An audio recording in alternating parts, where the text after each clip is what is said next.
Meeting of the Community Development Committee of the Metropolitan Council. We are a quorum of the committee and can do the region's business. Committee members, in front of you, you have an agenda. I would entertain a motion to approve. So moved. Second. Thank you. Any discussion? Seeing none, all in approval, please say aye. Aye. Opposed? That carries. Councilors, just to note, we have two council members absent today. Council members Musayan Lee and Councilmember Atlas Ingebrigtsen is on her way in. Next item on the agenda is approval of the minutes of the regular meeting of the Community Development Committee of January 6th, 2020. Is there a motion to approve? Move approval. Thank you. Second. Thank you. Any discussion? Seeing none, all in approval, please say aye. Aye. Opposed? That carries. We'll move into our business items. The first business item is 2020-17. It's a joint committees item. The City of Maple Grove 2040 Comprehensive Plan and Comprehensive Sewer Plan. And that'll be Mrs. Smiley to present. Welcome. Thank you. I got confused with the three chairs. Good afternoon, Mr. Chair, council members. I'm Raya Smiley. I'm the sector rep for District 4, and so that includes all of Carver County and Scott County, and in the local planning assistance and community development. And I'm here to present to you the City of Maple Grove's 2040 Comprehensive Plan. And we don't have anyone from the city in audience today. Thank you. Oh, there it is. Confused. Okay. So this map shows the location of the regional system components within the city of Maple Grove. In the city of Maple Grove, there are 3 regional parks and park reserves. That is Eagle Lake Regional Park, Fish Lake Regional Park, and Elm Creek Park Reserves. There are 3 regional trails, and within the transportation system in the city of Maple Grove, we have several principal arterials like Interstate 94, 494, 694, trunk highways 169 and 610. There are also regional mobility improvements identified in the city of Maple Grove. A couple of them that are trunk highway 610 from 94 to County Road 81, and then Highway 494 from north of 394 to 694. Our wastewater system includes 4 interceptors within the boundary of the city, and all of the flow of the city is treated in the Metro plant in St. Paul.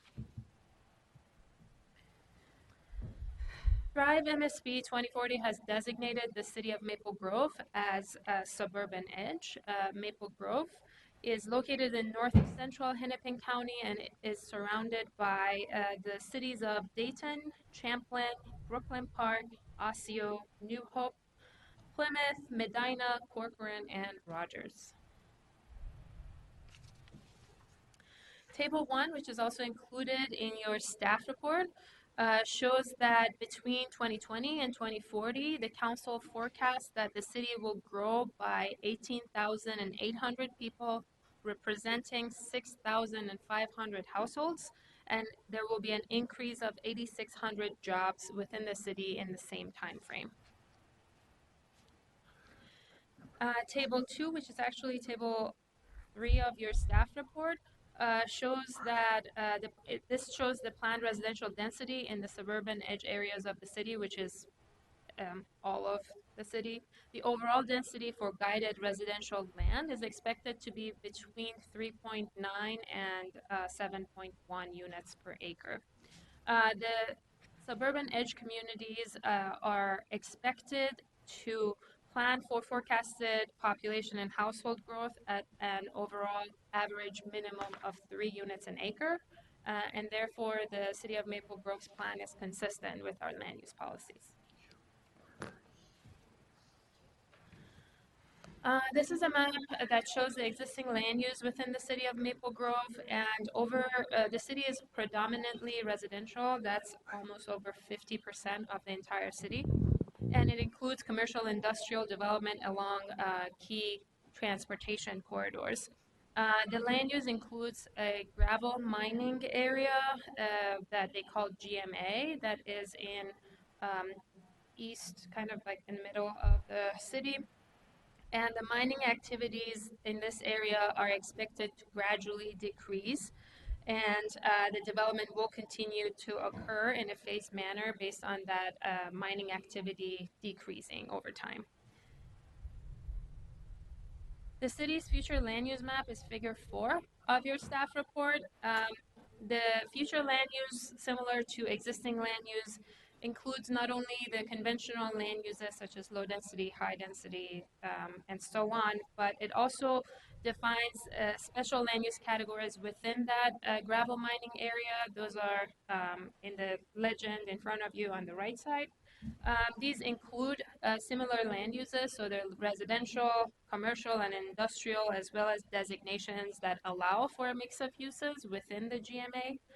And then the plan acknowledges that while these uses within the GMA can include residential, it does not provide expected proportions of the residential area, and those were not included in our density calculations. So the proposed findings are that the plan conforms to metropolitan system plans, is consistent with the council policies with the proposed sewer service forecast changes, and is compatible with the plans of adjacent local governmental units and affected jurisdictions.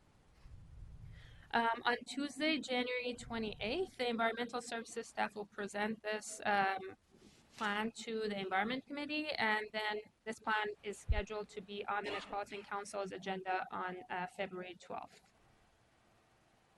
And so before you, the proposed actions are to authorize the City of Maple Grove to place its 2040 comprehensive plan into effect, revise the city's sewer service forecast upward for population and household as shown in Table 2 of the review record, and advise the city to implement the advisory comments in the review record for surface water management, land use, and water supply. And with that, I'm happy to answer any questions that you may have. Thank you, Mrs. Smiley. Questions on that report? Any questions? Seeing none, Councilmember Johnson, would you like to move approval? I would move approval, Mr. Chair. Thank you. Thank Second. you. Thank you. Any discussion on that motion? Discussion. Seeing none, all in approval, please say aye. Aye. Opposed? That carries. Thank you. Thank you for your work. Next business item is the 2020 budget amendment, and Ms. Augustin Hubner will present. Thank you. Oh. Welcome. Chair and committee members, my name is Heather Augustin Hubner. I'm the Finance Director of Community Development, and I'm here with Rich Coop, the Senior Manager for the Treasury Department. So I'm here to authorize our first budget amendment of 2020. This amendment will allow us to transfer dollars from our arbitrage reserve into our Parks Capital debt service account. This will allow us to carry out our work plan and long-term Parks Capital program until a new bond can be issued. For many of you, this may be the first time you've been asked to transfer funds from our arbitrage reserve, and Rich is going to walk you through a little bit of background about what that is and how we use that account. Thank you, Heather. Mr. Good. Mr. Chair, members, when a general obligation bond is issued, property taxes are levied to pay off the actual bond itself. By state statute, the debt service has to be 105% of the total payments. That extra 5% stays into the capital fund until the bond is totally paid off. And that's really protection for the investor. That extra 5% is protection that the money will be there to make that last payment. When the bond is totally paid off, this 5% over levy is sent over to the arbitrage reserve fund. That money can be used for any purpose, but it's historically should be used for capital. Also, it is used to pay any arbitrage back to the IRS. And arbitrage on a high level is anytime you issue a bond, the interest that you earn that is higher than the actual rate of the bond itself, you have to pay back to the federal government. So let's say I issued a bond at 2%, but interest rates are such that I invested the money at 3%, that extra 1% I have to send back to the IRS. And so this money is there for that as well. Interest rates have been so low on the investment side since 2008. Nobody's really had to worry about arbitrage for the last 12 years or so. As short-term rates start to rise a little bit here, we may have some situations where we have to take a look at that. But that's really what arbitrage is all about. Okay, and If I may, any questions on that, committee members? Okay, thank you. Sorry. Ms. Augustine-Huber. No. I was just going to ask if Oh. if there was any question or if there's questions. Otherwise, I ask that you approve the authorization of the 2020 unified budget as indicated and in accordance with the attached tables. Committee members, any questions? Questions? Seeing none, I'd entertain a motion to approve. So moved. Thank you. Is there a second? Second. Thank you. And discussion on the motion. Seeing none, all in approval, please say aye. Aye. Opposed? That carries. Thank you. Thank you both. And our third business item, Ms. Smith will change roles here quickly. It's item 2020-33. This is a same week item. There is some urgency. Ms. Smith will talk about this. It's approval of a joint powers agreement between the Metropolitan Council and the Minneapolis Public Housing Authority for the administration of Section 8 Housing Choice Voucher Program rent assistance in the city of Minneapolis. Ms. Smith. It's a very lengthy title. It is a very something that's really not that complicated. So I just have a few short slides, but the reason this is same week is we just got approval to do this and the joint power agreement approved by the general councils, and we want to move on this quick, which is why it's same week. So I appreciate your consideration. Again, my name is Terry Smith. I'm the director of the council's housing authority for the record, and I'm asking for your approval today on a joint powers agreement with the Minneapolis Public Housing Authority. So the Metro HRA has operated a continuum of care program since 1996. This is formerly known as the Shelter Plus Care Program. It's a federal rent assistance program that serves disabled people experiencing homelessness. So we have a longevity with administering this program. We administer it in all of Anoka County, all of Hennepin County, and all of Ramsey County. So it's a little bit different than our standard service area. And I put this map in here so you can, that's generally what our service area looks like and excludes the cities of Minneapolis and St. Paul, for example.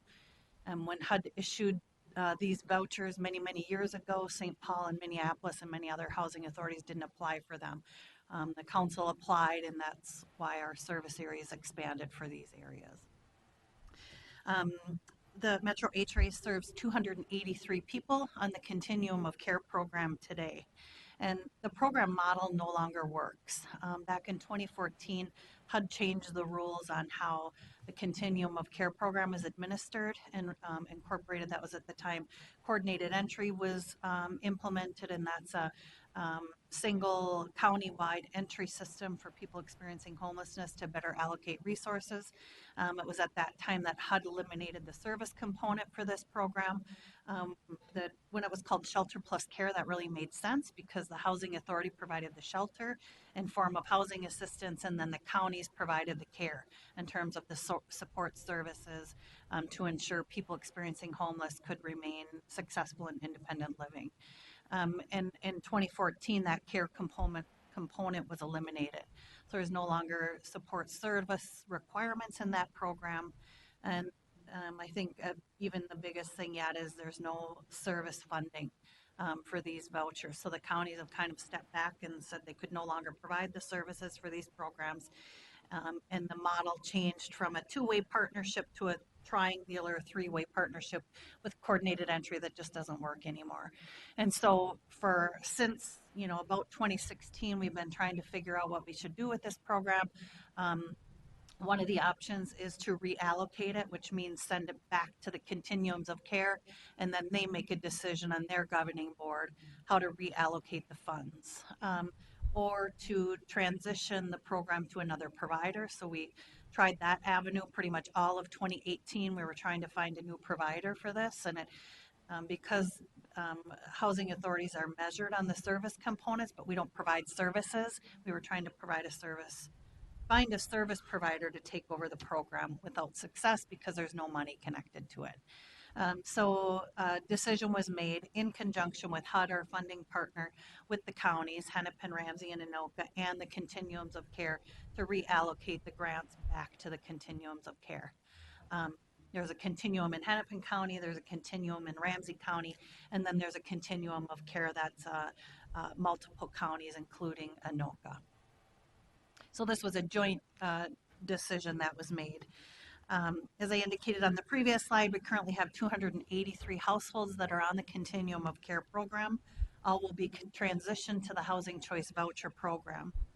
183 of these live in Hennepin County, so they are part of the Hennepin County COC program, and 87 of those live in Minneapolis.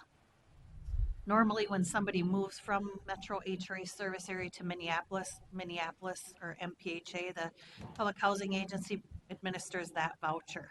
But because Minneapolis is a moving to work agency, they have different rent calculation formulas than we do. It makes transition much more complicated for families, so they would fall under a different rent calculation structure. So in working with our partners at HUD, the Continuum and MPHA, we decided it makes sense that the Metro HRA continue to administer the 87 vouchers within Minneapolis, making it a seamless process for the households that have these rent assistance vouchers. And this requires a joint powers agreement, which is why I'm here today, and that requires your approval. Transitioning to a voucher is beneficial to the tenants or the households that are on these programs. The Continuum of Care program is not transitional. So if a family has a Continuum of Care voucher in Hennepin County, they have to remain in Hennepin County. Under this transition model, they're going to get a voucher, which is a better deal for them. They can then transfer their assistance anywhere they want in the country that has a housing authority. And they'll continue to pay 30% of their income towards rent, which is what they're currently paying. And the relationship will not change. So the joint powers agreement was drafted by the council's attorney, by our deputy general counsel, and has been approved by the MPHA attorneys. The other thing I should mention is that this joint powers agreement is only in effect for these 87 families. So as those families move either to another unit in Minneapolis or move to another part of the region or even out of the state, the agreement will no longer be in play, and they'll work with the regular voucher rules. So my ask of you today is that you approve the attached joint powers agreement between the Metropolitan Council and the Minneapolis Public Housing Authority for administration of the Section 8 Housing Choice Voucher Rent Assistance Program, tongue-tied, in the city of Minneapolis, and then authorize the Community Development Director to execute the agreement on behalf of the council. Thank you, Ms. Smith. Any questions on that report?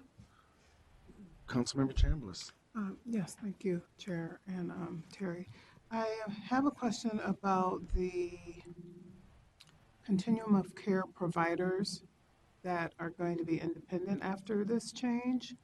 How are they doing as far as receiving support? Ms. Smith. Mr. Chair, that's one of the, and Councilmember Chambliss, that's one of the struggles we've had. The continuums are get all kinds of funding from HUD for different projects. Some are tenant-based rental assistance like the COC program. Some are permanent supportive housing. Some are sponsor-based so that the assistance is sponsor-based. And the continuum has the authority to set aside funds for services. And because our grant has been in place for so long, we didn't have a set aside for services. So the idea is the money that we previously got for the COC program, they'll go back to the continuums, and then they'll reallocate it maybe to a sponsor-based project that has a service connection in place, or with a nonprofit entity that's what they do is provide service. Thank you. Thank you. Further questions for Ms. Smith on this report? Questions? Seeing none, Ms. Smith has proposed the action to approve the joint powers agreement and to authorize the Community Development Director to execute the agreement on our behalf. Is there a motion to approve? Motion to approve? Thank you. Is there a second? Second. Thank you. Any discussion on the motion? Councilmember Cummings.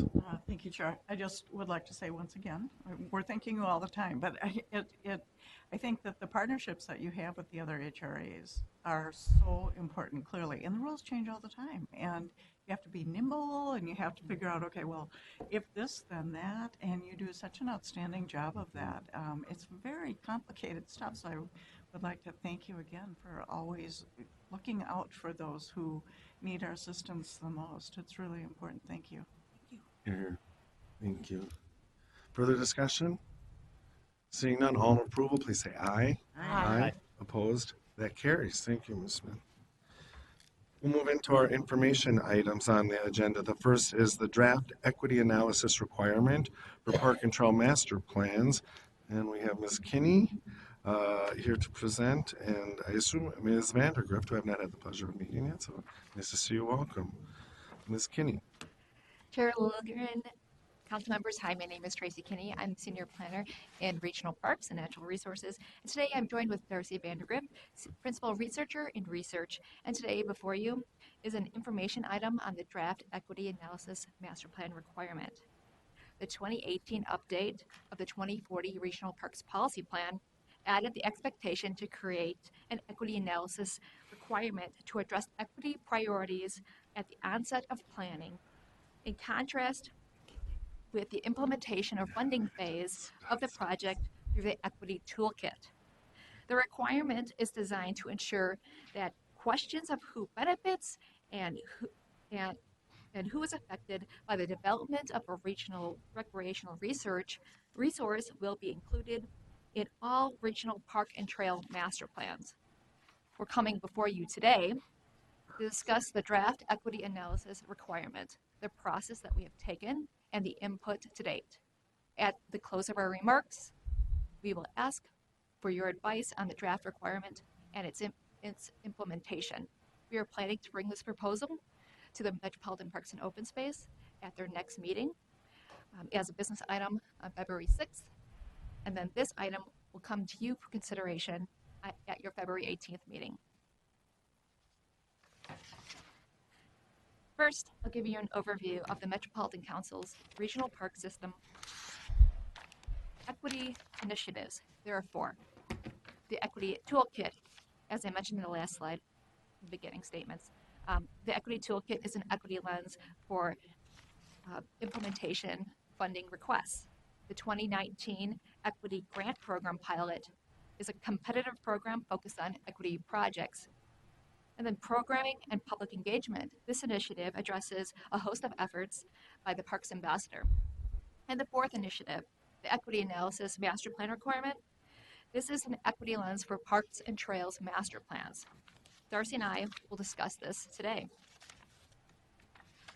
Thrive 2040, Thrive MSP 2040 and the 2040 Regional Parks Policy Plan provide framing language for equity outcomes. One of the aspects of equity Thrive guides on is to engage a full cross-section of the community in decision-making. The policy plan advances Thrive by striving to strengthen equitable usage of the regional parks and trails by all our region's residents across age, race, ethnicity, income, national origin, and ability. Since public engagement is important to equity-related outcomes, park and trail master plans are a key opportunity to engage the public. I will now discuss park and trail master plan characteristics and why they are important.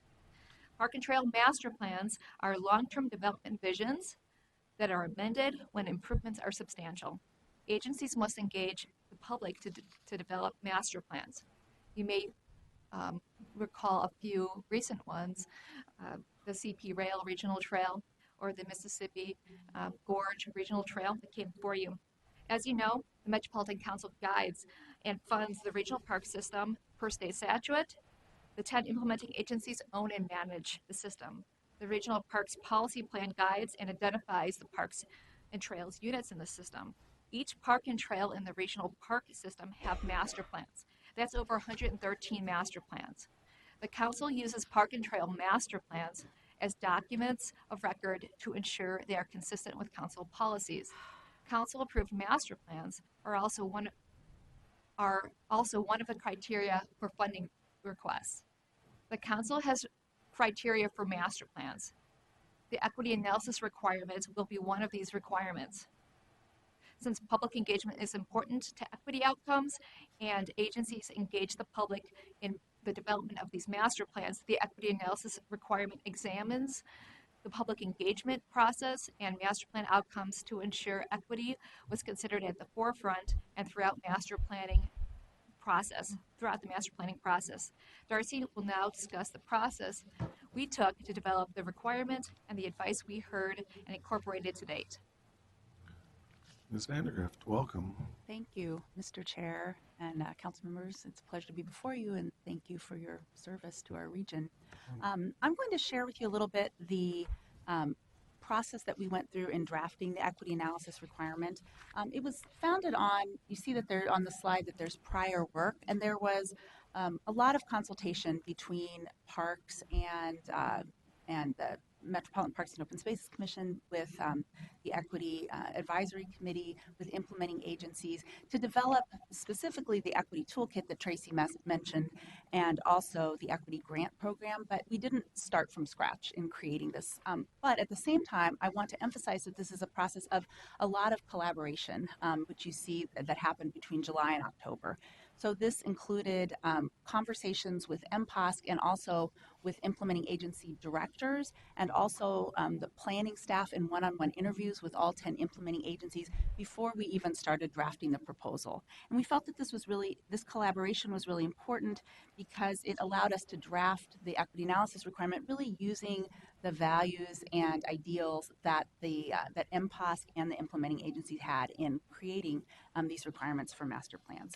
So then we got to the shaping and refining process. We drafted the equity analysis requirement, and we shared it with both MPOSC and with the implementing agencies, and heard their advice on how it could be strengthened. And so the draft that you have before you today is a result of that input. So at this point, we are coming before you tonight as an information item, and we are hoping to bring this as a business item to MPOSC, as Tracy mentioned, as you see in February, and also to you as a business item. And there will be a couple of pieces to this. The requirement is going to be implemented 3 months after council action, and it will be added to the 2040 Regional Parks Plan as part of a future amendment. But it's also, in addition to the document, the draft that is before you, there will be an intensive effort at technical advising. We will be creating technical assistance that will be developed as part of summer and fall implementation process. And when we get to the part where we're hoping to hear from you, we'd like you to keep this in mind, that implementation is part of that, and offering your feedback. And so in a moment, we'll ask for your recommendations as we move this collaborative effort from a draft and an information item to a business item, a finalized draft. But before we do that, I just wanted to take a moment to share with you the advice that we received from MPOSC and also from agencies. So you see, this table has 2 columns. On the left, you see the advice we got from MPOSC, and on the right, from the implementing agency. If I were to sum up the advice from Metropolitan Parks and Open Spaces Commission, it would be that we wanted an expectation of meaningful and measurable outcomes. And so this includes infusing accountability and transparency throughout the master planning process, fostering extensive public participation from underserved populations, using best practices. And there was a lot of conversation that is summed up in this very short piece right here, but in looking at having staffing that looks like the region that is being served, consideration of historical origins of present day inequities, extensive community engagement and thoughtfulness about that, and also understanding demographics. And on the right side, you see the advice that we got from implementing agencies, which was also rich and extremely helpful, just like that we heard from MPOSC. And really, if I were to sum it up, it would be that a request that we understand each agency's context and that we extend opportunities for change. And some of the specifics that they told us in this was that the process really needs to be aware of local capacity, of budget, of knowledge about that implementing agencies have about their parks and trail system, about the populations that are served by their parks and trails, and the specific histories of the parks and trails in each implementing agency.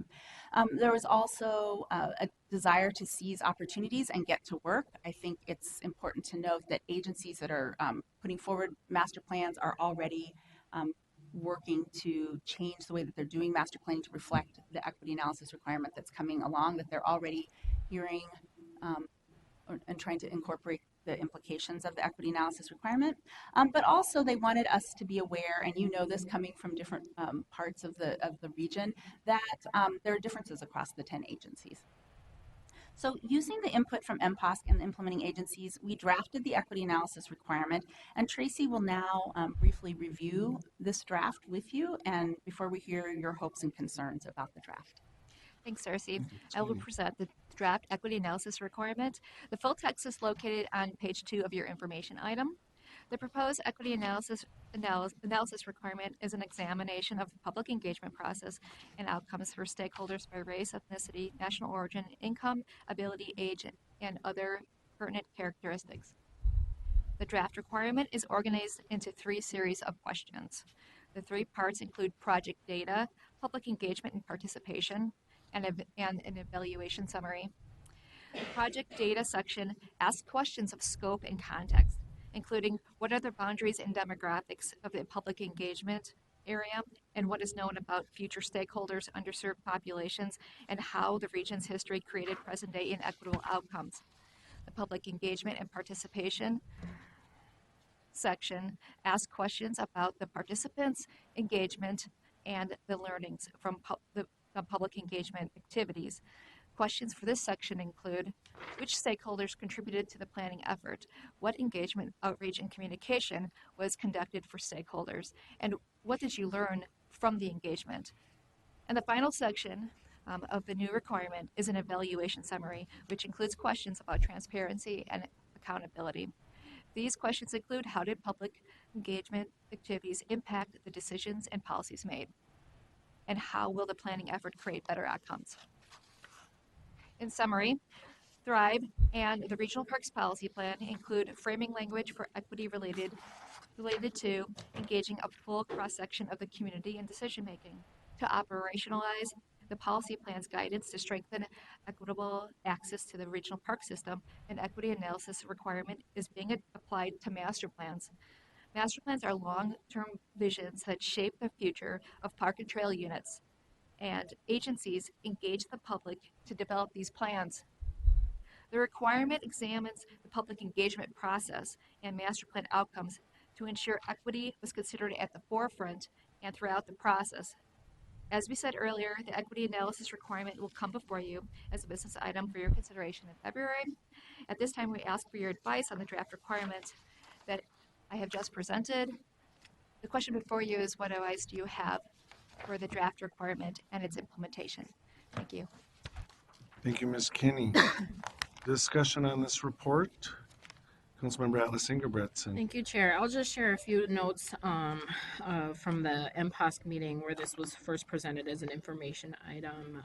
And I think that there is a good reflection in the changes that was received from the conversation that we had at MPOSC. One of which, I think prior to that, there was such a strong focus on engagement and just an awareness that equity work isn't just engagement work. And I see that reflected, and I'd encourage staff to correct me if I'm wrong, but I feel like that's really well reflected in the documentation around transparency and accountability. I feel like it's much clearer articulated in the information item, is that what we call it, right? The full details articulate that a little even more explicitly than on slide 7 in this presentation. That was a significant concern for MPOSC. So I feel like this captures that well. Another piece that was talked about a lot was the importance of disaggregating data to really understand what are the communities and the needs there. One other item that I mentioned at MPOSC that I think is still an opportunity that could serve beyond just this effort and other efforts that we're undertaking at the council and local communities well. And if you see this, I think when you juxtapose this information on slide 6, what members of MPOSC was saying versus at least what was captured or themed for the implementing agencies. And I don't think this is a first time that this has happened. It's, this desire to advance and have this measurable and meaningful change, and agencies acknowledging and feeling that they are making progress, that needs to count for something, but also they have limitations. And I think that shows in the themes that are captured here. So one of the ideas was about how do we make the tools that they could benefit from more easily available to help demystify some of this, especially for agencies where maybe the department that manages parks in a local community may also be the department that does 50 other things for their community. And so, in the spirit of like what we do in many other places, providing technical assistance, especially in the equity department, for example, with the MCUB program or things like that, so that people can participate in a successful way. So, one of the ideas was bringing the International Association for Public Participation training. So, that could really be a tool that just making that available for them to benefit from that, to demystify some of this work, and how does that translate into not just engagement but into action and into the strategies by which decisions are made, would be a helpful suggestion. So I think that the edits here were a good reflection of that. With that one piece, I do think that there was a lot of head nodding in the audience, which often has the implementing agencies in it when that was mentioned at MPOSC. So, Thank you, very helpful. Ms. Kinney has asked for some guidance or advice on the direction. Committee members, Councilmember Wolf. Thank you, Mr. Chair. I guess it would be 1B in your list of things. The context, how the region's history created present-day inequitable outcomes. That's a really broad question, and if you want to have a dissertation on how the smaller agencies get a very even smaller part of the pie because of the way the funding formula goes, I don't think that's what you're looking for in your inequitable outcomes, but that's kind of what happens. What are you actually looking for there? Ms. Kinney? Thank you, Chair, Councilmember. We are, I appreciate the question, and it has come up before. What we're looking for is a high-level, thoughtful answer to the question. We're not looking for a dissertation, and we're going to be doing some technical research and technical assistance with the implementing agencies to help them through this process. Darcy, did you want to add anything? Yes, I mean, one thing that we heard from MPOSC is the concept of making communities whole through the work that we do.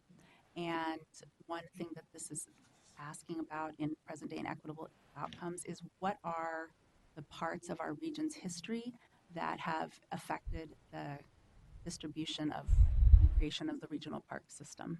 And so we're asking, we aren't asking for a dissertation, but we are asking implementing agencies to become aware of their histories. And I was not on the committee that did the grant, the equity grant program, but I saw examples of that diving into histories through the grants that were awarded. I don't know if Councilwoman Allison-Britson want to.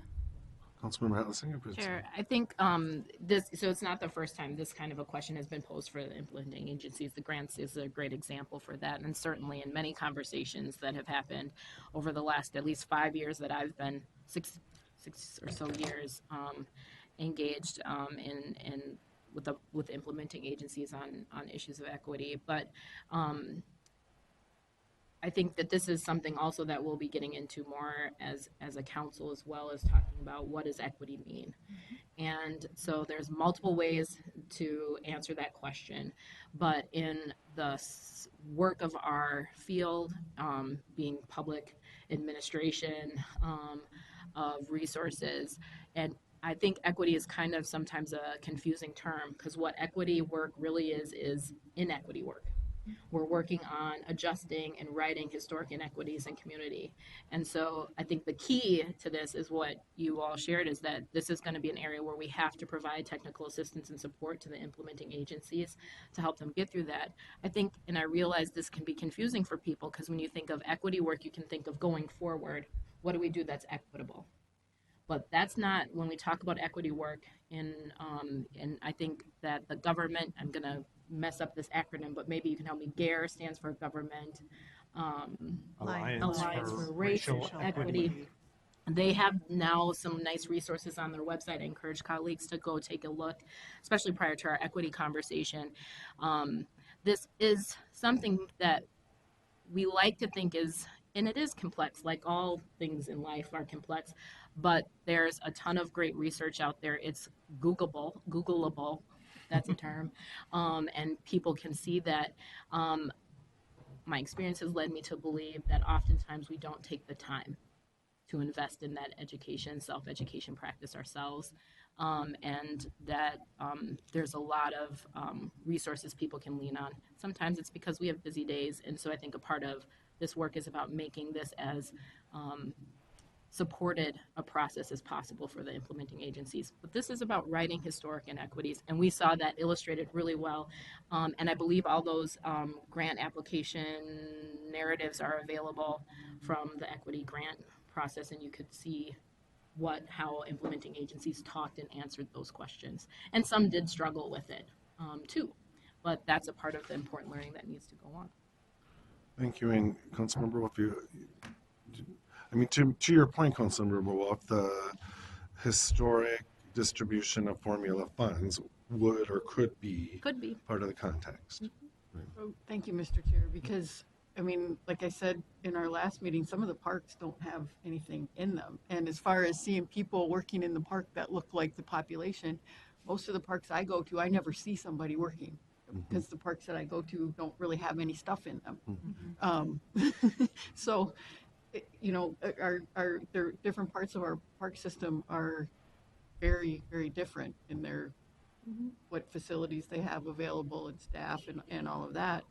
I think it's important when they're looking at what you want to do with the park long term, that they're looking at how does this create something that people want to come to from farther away than right in the neighborhood. You know, and not necessarily duplicating what's in every other park, but what can you do that's unique for where you are to bring something new to the experience for the overall park system. It should be part of that conversation. I don't know if it's kind of reflected in your stuff, but I think that that should be part of the conversation. Our goal isn't to make a whole bunch of neighborhood parks that are really big. Our goal is to make something like the state park system where you want to go there because it has something cool that you can't get somewhere else, a nature experience or whatever that you can't get in another place, if that makes sense. Thank you. Councilmember Johnson. Thank you, Mr. Chair. So my question is just pretty easy. So we brought this to MPOSC. It says also the Equity Advisory Committee and implementing agency staff. Was that done in 3 different ways, or was it one big meeting, or how? Just tell me a little bit more about how that was all pulled together. Councilmember Johnson, thank you for that question, Mr. Chair. And so it was done in a number of ways. We really wanted to give all of the stakeholders who should be involved in providing advice for writing this the broadest possible opportunity to give that input. And so it involved meeting with MPOSC on 2 separate occasions, meeting with Equity Advisory Committee once, we did a series of technical advising workshops with the implementing agencies last spring and summer, which ended with a conversation where we asked them to meet with their staff to talk about kind of historic equity efforts, areas for growth, concerns about challenges of implementing an equity analysis requirement. And we did small group discussions where we put together agencies that had similar contexts to talk about that, and also brought them together as a group, compiled those data. And from there, Tracy and I traveled throughout the region to meet one-on-one with the planners, who are the ones who are writing the master plans and working on the master plans with consultants, and met with them one-on-one to hear their perspective as well. We brought all of those findings back to MPOSC last month, or was it December, and then also took that back to the implementing agencies, and then opened up a period inviting comments from the implementing agencies for further conversation. So we tried really hard to create an extensive input process, conversation process. Mr. Chair, and thank you. That really helps me just kind of visually see how you went about doing it. And then were the governing boards of the implementing agencies brought into the process too? Ms. Vandergrift. Yeah. Mr. Chair and Councilwoman, no, they were not. We worked with the implementing agencies. All for the staff. The staff, yes. And if I could add one thing, that was a part of our conversations was their governing boards. We did hear about that perspective through the implementing agency staff. Okay. Thank you, Mr. Chair. This is really important work. So I want to ensure that those people are included because kind of the buck stops with your governing board, right? And getting them in early on, just like with all of us, to better understand where we're going instead of it showing up on an agenda item 11th hour. And I'm not saying that that's how it's going, but I just know that it's important to get their buy-in and their full support so that their staff can be fully supported throughout the work. And I'm not saying that it isn't happening that way. I'm just kind of, from somebody who's served in that role, I just know it's super important. So that full support and openness to understanding where this is all going and what they can learn from it and bring to the table is super important, I think, in ultimate success. Thank you, Councilmember. Further discussion, Councilmember Atlas Ingebrigtsen. Thank you, Chair. Just a note on that. I think just like when our staff come and talk about their collaborations and things they are sharing and bringing back and forth what they hear from us in those interactions. So I know that that's the case with the implementing agencies, that their staff are negotiating those relationships and informing the boards as appropriate for their organizations. Maybe not all of them, but I know for a few because folks reached out to me during this process and had a conversation with at least one board member from an organization, and maybe others have too. And I think that's one way that I know that organizations board leadership is involved, and I think it's a good thing for us to have conversations when appropriate with those folks to help build bridges between our work and aid in that understanding and navigating that relationship between what we're doing and helping folks to understand that as well. Great. Thank you. Further discussion, guidance or advice for staff? I appreciate what Councilmember Atlas Ingebrigtsen said about the engagement between staff and the boards, but I really want to lift up what Councilmember Johnson said as well. If there's some level of engagement, or at least that they're aware. I mean, they're all public sector, right? All the implementing agencies, thank you, yeah. And so I think as we're trying to regionalize the conversation on equity and, sort of create a common vocabulary and understanding, I think making sure that the governance bodies are at least aware of what we're talking about here, I think is important. And Mr. Chair, Yeah, Councilmember just Johnson. one final thought on that. And they're the ones who are going to be the champions to the community and politically and carry the water for, important change. So while staff is really, always the genius behind the work, at least that's how I've always felt as a, elected official over the years, it still was always incumbent on me to really understand and be the champion behind it. If there were, not saying there will be, but if there were any pushback, misunderstanding, it's just better to get them ready to go early on, which is not necessarily our job. Maybe it is the staff of those implementing agencies, but I just like to know they're included so that I don't, get called in on something. Not that I'm not willing to be called in on something, but you just want it to, everybody's on the same page as early as possible. And I appreciate that. That looks like that's what's happening. Thank you. I have in queue Councilmember Atlas Ingebrigtsen and Councilmember Lindstrom. Councilmember Atlas Ingebrigtsen. Yeah, I think the one thing that I'd want to share, and it's not a caution, is just the reality and the function of how many boards we're talking about, what's the sheer number of people, and also recognizing that different organizations have different roles and responsibilities between their boards and their staff and the way that they function in making these kinds of decisions. And just acknowledge that I know in some of those agencies there's appropriate actions and not, and so I think it's good for us to think about how do we do that well, and maybe that warrants another or a conversation to really think about what's the relationship between our body and other policy-making bodies and how do we interact. If we talk to you know, if this is one thing that we talk to them about, are we not talking to them about other things we do, and just the sheer undertaking that would be, and the number and the appropriateness of that for the same reasons that this can be daunting.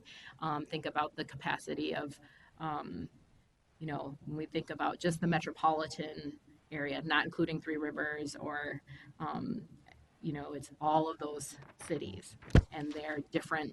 It's NPR, Minneapolis Park and Rec Board, or City of St. Paul, and I don't even know all of the individual units that make up that, you know, how they're each unique structures, but just those two alone are very, very unique structures. So I think this would be something I would encourage us to think about, and not just apply it to the equity conversation. If we're going to apply that expectation, then we should do it across the way we make decisions in general. Great, thank you. Councilmember Lindstrom. Well, that's definitely something deeper to think about whether or not we should be reaching out more broadly. But it seems like a good course of action would be to call the different implementing agencies, the 10 of them, offer to make a similar presentation to what you just did. And probably 3 of them would take you up on the offer, or maybe 5 of them, and take their advice. It seems like the upside is pretty good. You know, that what we would learn would be positive, and the downside would be maybe a delay in moving forward. But it seems like there'd be much more upside than downside, in my opinion. Thank you, Councilmember Chambliss. Thank you, Chair. I just wanted to add my two cents on what the last 2 members said. In terms, I think overall, this is a very good recommendation for requirements on the equity analysis. There's, I think, a lot of ways that it could be approached as far as considering the interagency capacity. Sometimes there are different levels of involvement. You could have categories. For example, you could have champions. For instance, maybe just having 5 of them be champions, and others would be at a different level based on maybe the size of the organization or the staff. Maybe something to consider there. If they have the capacity, maybe we would expect them to fulfill all the requirements. If not, perhaps they could, select which part of the requirement they would like to attack within a certain time period. There's a lot of different variations that could be considered, but I think just having this discussion about that could be very helpful to those agencies. Thank you. Further suggestions, comments? Yeah, Ms. Vander. May I Mr. Chair and Councilwoman Chambliss, I wanted to respond to that I think that you're capturing a key message we got from the implementing agencies, but I do want to reassure you that all 10 agencies felt that they were ready to do this with technical assistance, but they all felt that this was a workable. Very helpful, thank you. Any further discussion? Further discussion? Seeing none, Ms. Kinney, Ms. Vandergrift, do you feel like you got some guidance, got what you came for? I think so. Yeah. Great. All right. Thank you. Thanks for your work on this and Thank you. for your presentation. Committee members will move into the Affordable Housing Production in 2018 Housing Policy Plan Implementation Update. And we have Ms. Beard and Ms. Riva-Torres presenting. Welcome, Ms. Beard.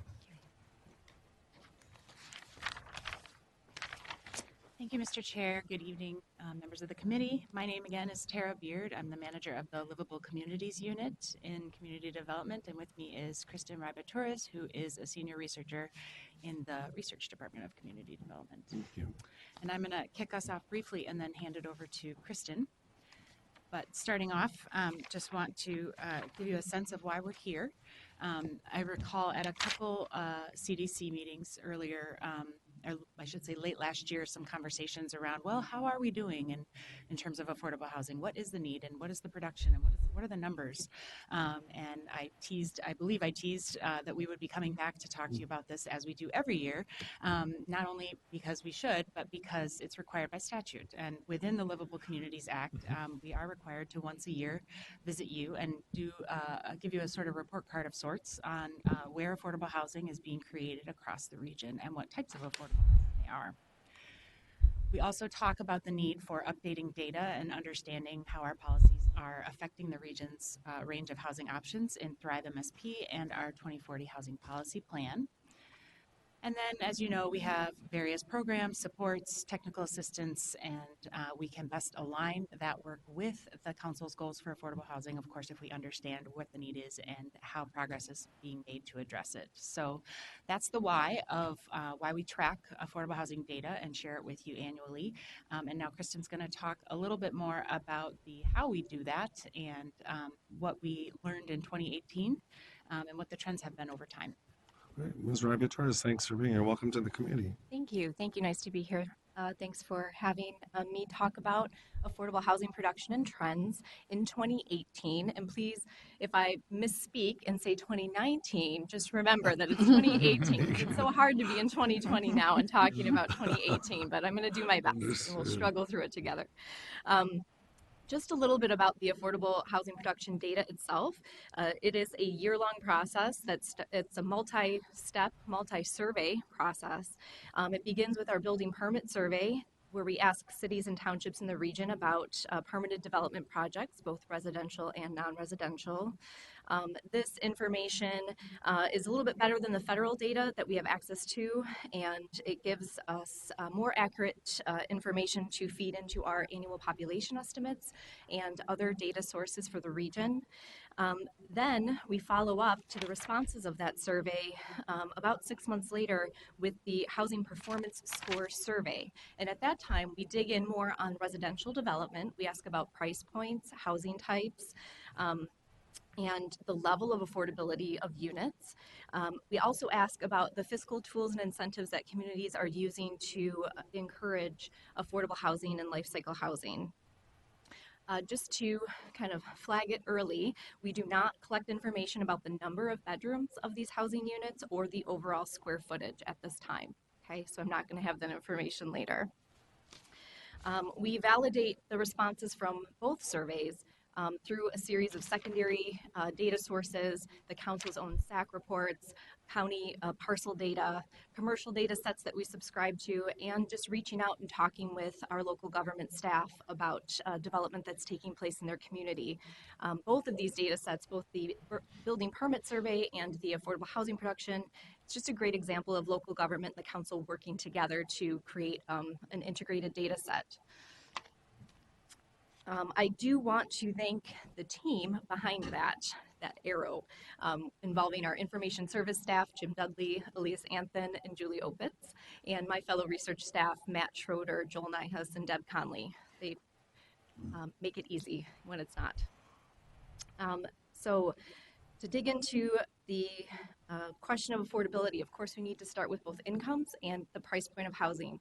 So area median income is put forward by the U.S. Department of Housing and Urban Development, and in 2018, area median income for the 16-county metropolitan statistical area that encompasses our Twin Cities region was $94,300 for a family of four. Ms. Rabitorres, I'm sorry to interrupt Yes. in the middle of your presentation, but is the HUD data the 7-county metro area, or is it the 13-county metro? It's the area median income is based on the 16 county. It's in 16. Yes. Okay, Yes. thank you. It's the broader. Yep. We're 85% of the population of that those area, 16 so it's a much counties, right. larger area, but I just want to Thank you. reflect. No, I appreciate it. Okay. Thank you.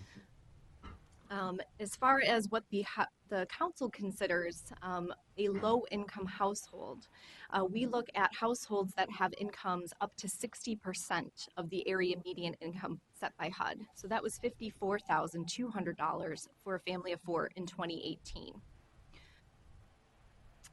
Then we ask the question, well, what can those low-income households afford without becoming housing cost burden, meaning spending 30% or less on their housing costs?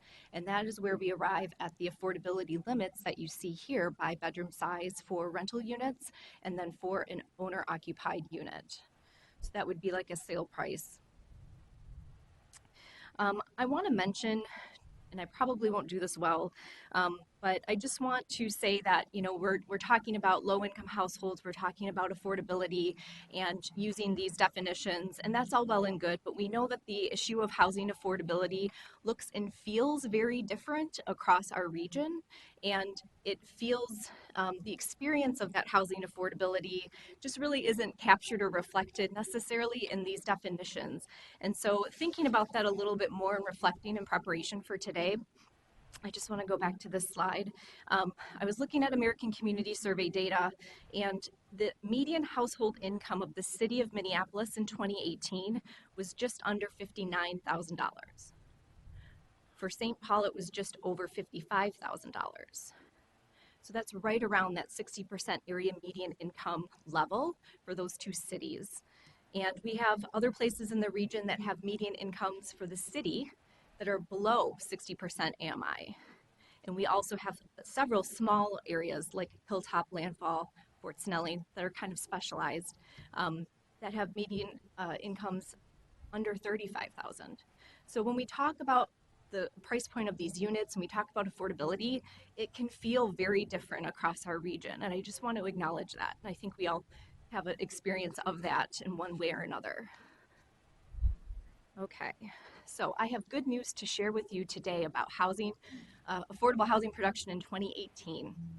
It was the highest it has been since 2006, even when we measured housing affordability a little differently. We produced 2,365 units of affordable housing across the region in 2018. That means about 1 in every 8 new housing units added to the region's housing stock was affordable. It's about a 36% increase over 2017, a jump of 625 units, which is pretty considerable. We don't get too excited about one-year jumps when it comes to development data, just because there can be a lot of reasons that happens and that looks a little uneven. But it's an encouraging trend. We see the line going up year after year, and it went up pretty substantially in 2018. So that's something to be encouraged by. We still need more housing, though, and you may have heard us say that exact phrase last year in June sometime when we presented on residential development. We are not keeping pace with population growth, and so even though we see the lines going up in the last couple of years, they are probably not going up as high as they need to be, as fast as they need to be given our growth in the region.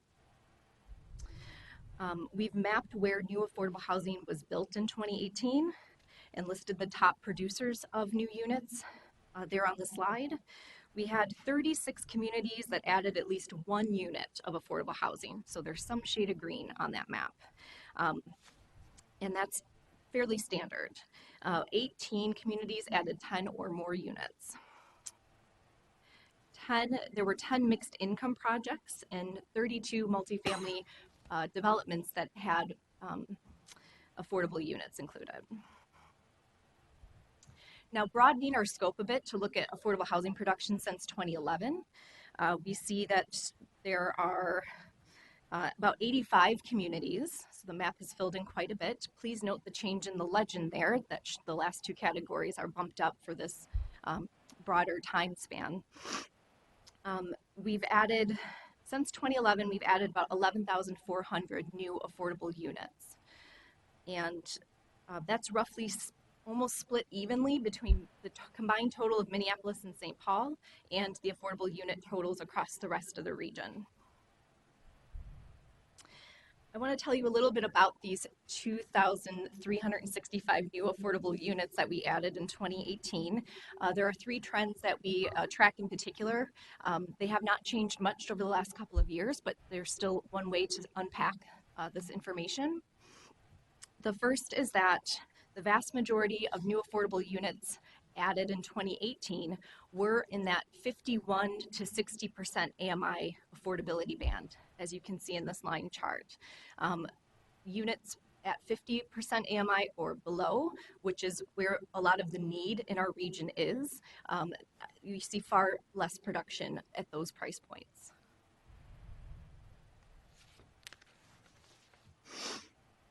A second trend is that multifamily, here meaning properties with 5 or more units, it just remains the predominant housing type. It's what's being built in the region at market rate or for affordability. So the vast majority of our new affordable units being produced in the region are multifamily units. We see fewer than 100 townhomes or single family detached affordable units added in 2018. And then lastly, we do track affordable units that have an age restriction or other requirements. And we see that about a third of the new affordable units were age restricted to those age 55 or older. And I will tell you that, so that 32% of the 2365 that you see here is around 750 units total. Only 29 of those units, so the senior affordable units, were priced below 50% AMI. So the vast majority, again, are falling into that 51 to 60% AMI. So that was the good news. The maybe broader context and not as great news is that we have fallen far short of the need that we projected this decade. So in 2006, a council advisory team did a forecast for the new affordable units needed in the region between 2011 and 2020. That total was, as you can see, just, over 52,000 units. We have produced 11,438. So that's about 22% of that need. Now, whether or not that 52,000 was the number or not, magnitude-wise, we have fallen short of the new affordable units that we've needed in the region. That regional need is then allocated at the community level, and we have bundled those communities by their Thrive community designation and used that to describe the need versus production. And as that chart shows, urban and urban center areas have produced roughly 60% of their need, and rural service areas, predominantly rural centers, have produced about 53% of what their need was, but the suburban and edge communities of the region have fallen far short of producing new affordable housing that they needed this decade.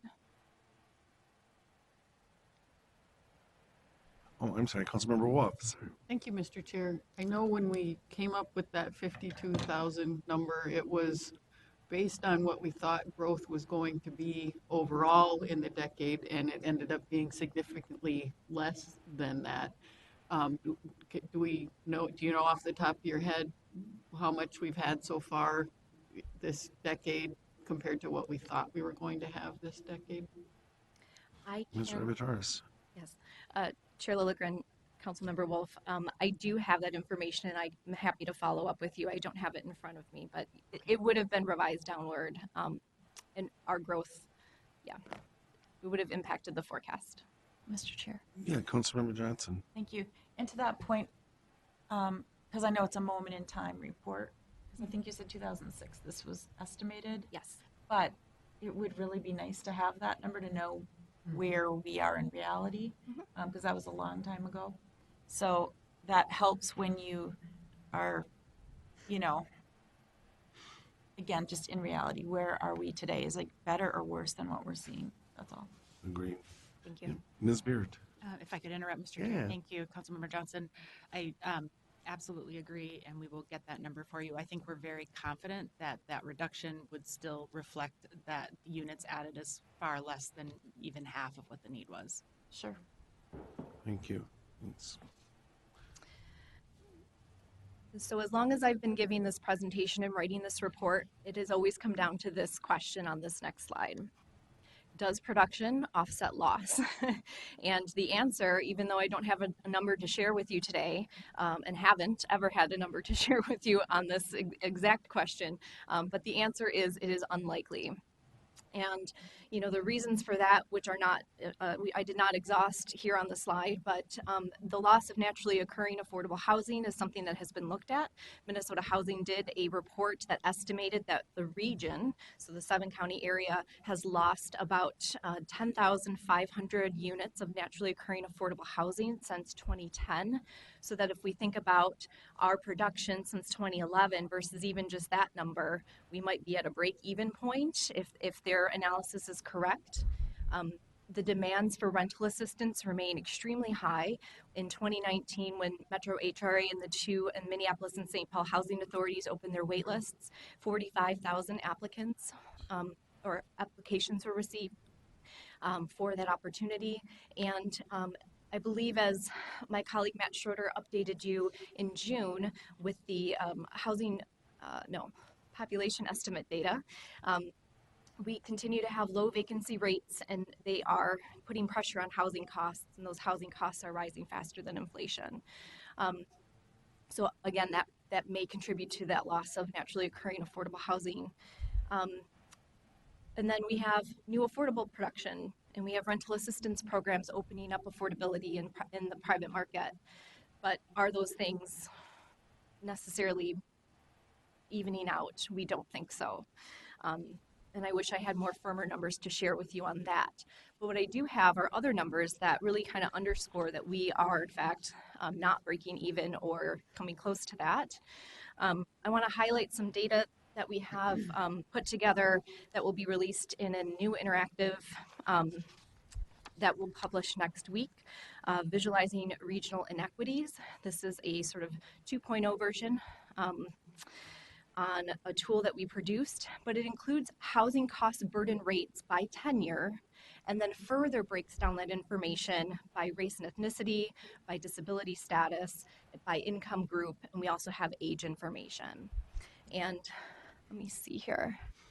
Unfortunately, this slide contained an error that I had tried to fix earlier today, but apparently a panicked email at 3 o'clock didn't pan out, so I apologize. On the middle chart, the 61% housing cost burden rate for renters, that 61% pertains to renters with one or more disabilities. So the coloring on that chart is inversed.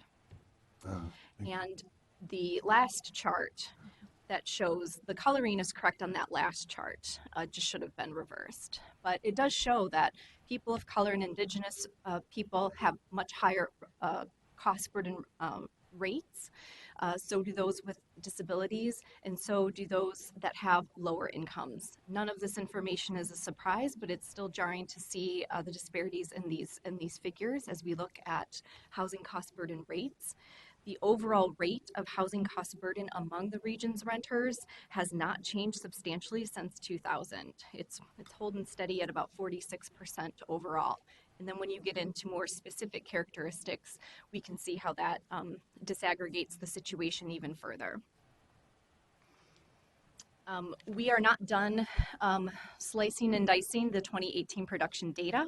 We do have a number of indicators that provide even more context and specialized analyses in our housing policy plan dashboard. And that will be updated next month, and will include all of the up-to-date information that we have. We've been held up by some federal data sets that weren't issued until recently. So speaking of the housing policy plan, I'll turn it back over to Tara to talk a little bit more about the implementation so far. Thank you, Ms. Beard. Kristen. I think it was last year, and I think it was Kristen had the bright idea to talk about how our implementing of the housing policy plan was going at the time that we talked to you about production. Go figure, kind of thinking about how our work is potentially influencing changes throughout the region. So last year when I updated the council at that time about how we were implementing the HPP, the Housing Policy Plan, that was really focused on work pre-comprehensive plan update process. And so I talked to folks about some of the pieces around mixed income housing policy, around affordable home ownership, some really kind of capacity building and convening we'd been doing around the region. But in 2018, we started accepting preliminary comprehensive plan updates, and we started receiving actual comprehensive plan updates. And so since then, our focus of implementing the housing policy plan has really been around the piece that sets out the requirements of the Land Planning Act for housing elements within comprehensive plans and how we would be reviewing and commenting on comprehensive plans housing elements moving forward. So that's what I'm going to focus on today. I want to emphasize that the requirements for housing elements has not changed since the 2030 plans. Our guidance for how we interpret those statutory requirements and how we review plans for consistency with those requirements has gotten a lot more robust. And that's simply because when the 2030 plans were being updated, we did not have dedicated housing staff. We did not have an adopted regional housing policy plan. And so it was more of a, here is the language in the statute. If cities sort of interpreted that as they did and were sort of addressing it, we didn't really have any tools to say whether that was adequate or not, and we certainly weren't reviewing plans with a consistent lens across. So it was a pretty big deal to start doing that. And this slide is really about sharing the kind of biggest changes to the robustness of the requirements and how we looked at the housing elements. And so one was that we required standard basic existing housing assessment data. Things like how many of your existing households are housing cost burden? What is your existing housing stock in terms of affordability, in terms of tenure, and what's the breakdown in terms of multifamily, single family, manufactured home communities, et cetera. We encouraged communities to provide as much data as they could, but we provided our own set of minimum data required that we felt we could calculate accurately and reasonably and provide to cities so that we weren't creating something too onerous or new for them to provide. But it's very clear in the Land Planning Act that communities are supposed to plan for their existing and future affordable housing needs. And in the 2030 round, I think you would find we did not have as much discussion about existing housing needs as probably was the intent. So getting that data in there was the first step, and then asking communities to talk about the tools they have to address those needs was the second step that we'll get into.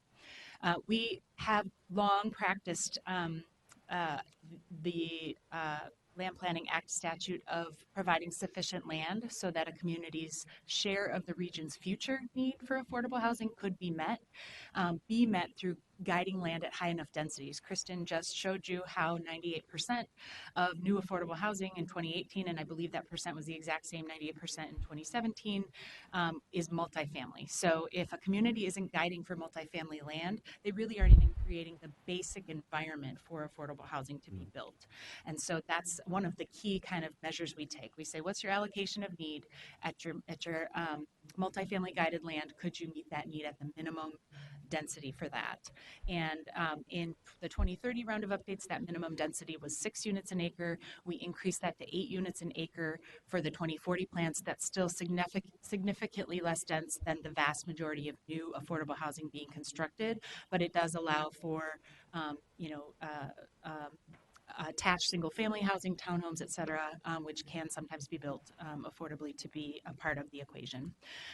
It's also, we're looking at communities that have land uses guided up to 100 units an acre or more, and we're looking at communities whose highest land use guidance is 8 units an acre or 6 units an acre. So it's kind of trying to find the reasonable ground to hold everybody to the same standard. So that was another change.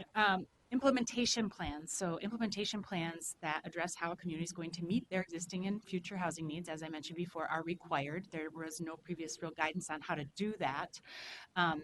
And when we allocated a future affordable housing need for 2030 plans, we gave one number. And this year, or this update, through a lot of work of the Housing Policy Plan Working Group that met in 2013 and 2014 leading up to the adoption of the Housing Policy Plan, there was a lot of conversation about how the development of housing at 30% AMI or below and the development of housing at 60% AMI or below had very different challenges, very different tools available to them, very different kind of realities and experiences. And so we did not only allocate a community share of our projected growth for affordable housing need, but we allocated that within those 3 bands of affordability: 30% and below, 31 to 50%, and 51 to 80%. And we did make adjustments for communities around how much of that type of affordable housing, level of affordable housing they had relative to a typical community in the region, and that did adjust their allocation accordingly.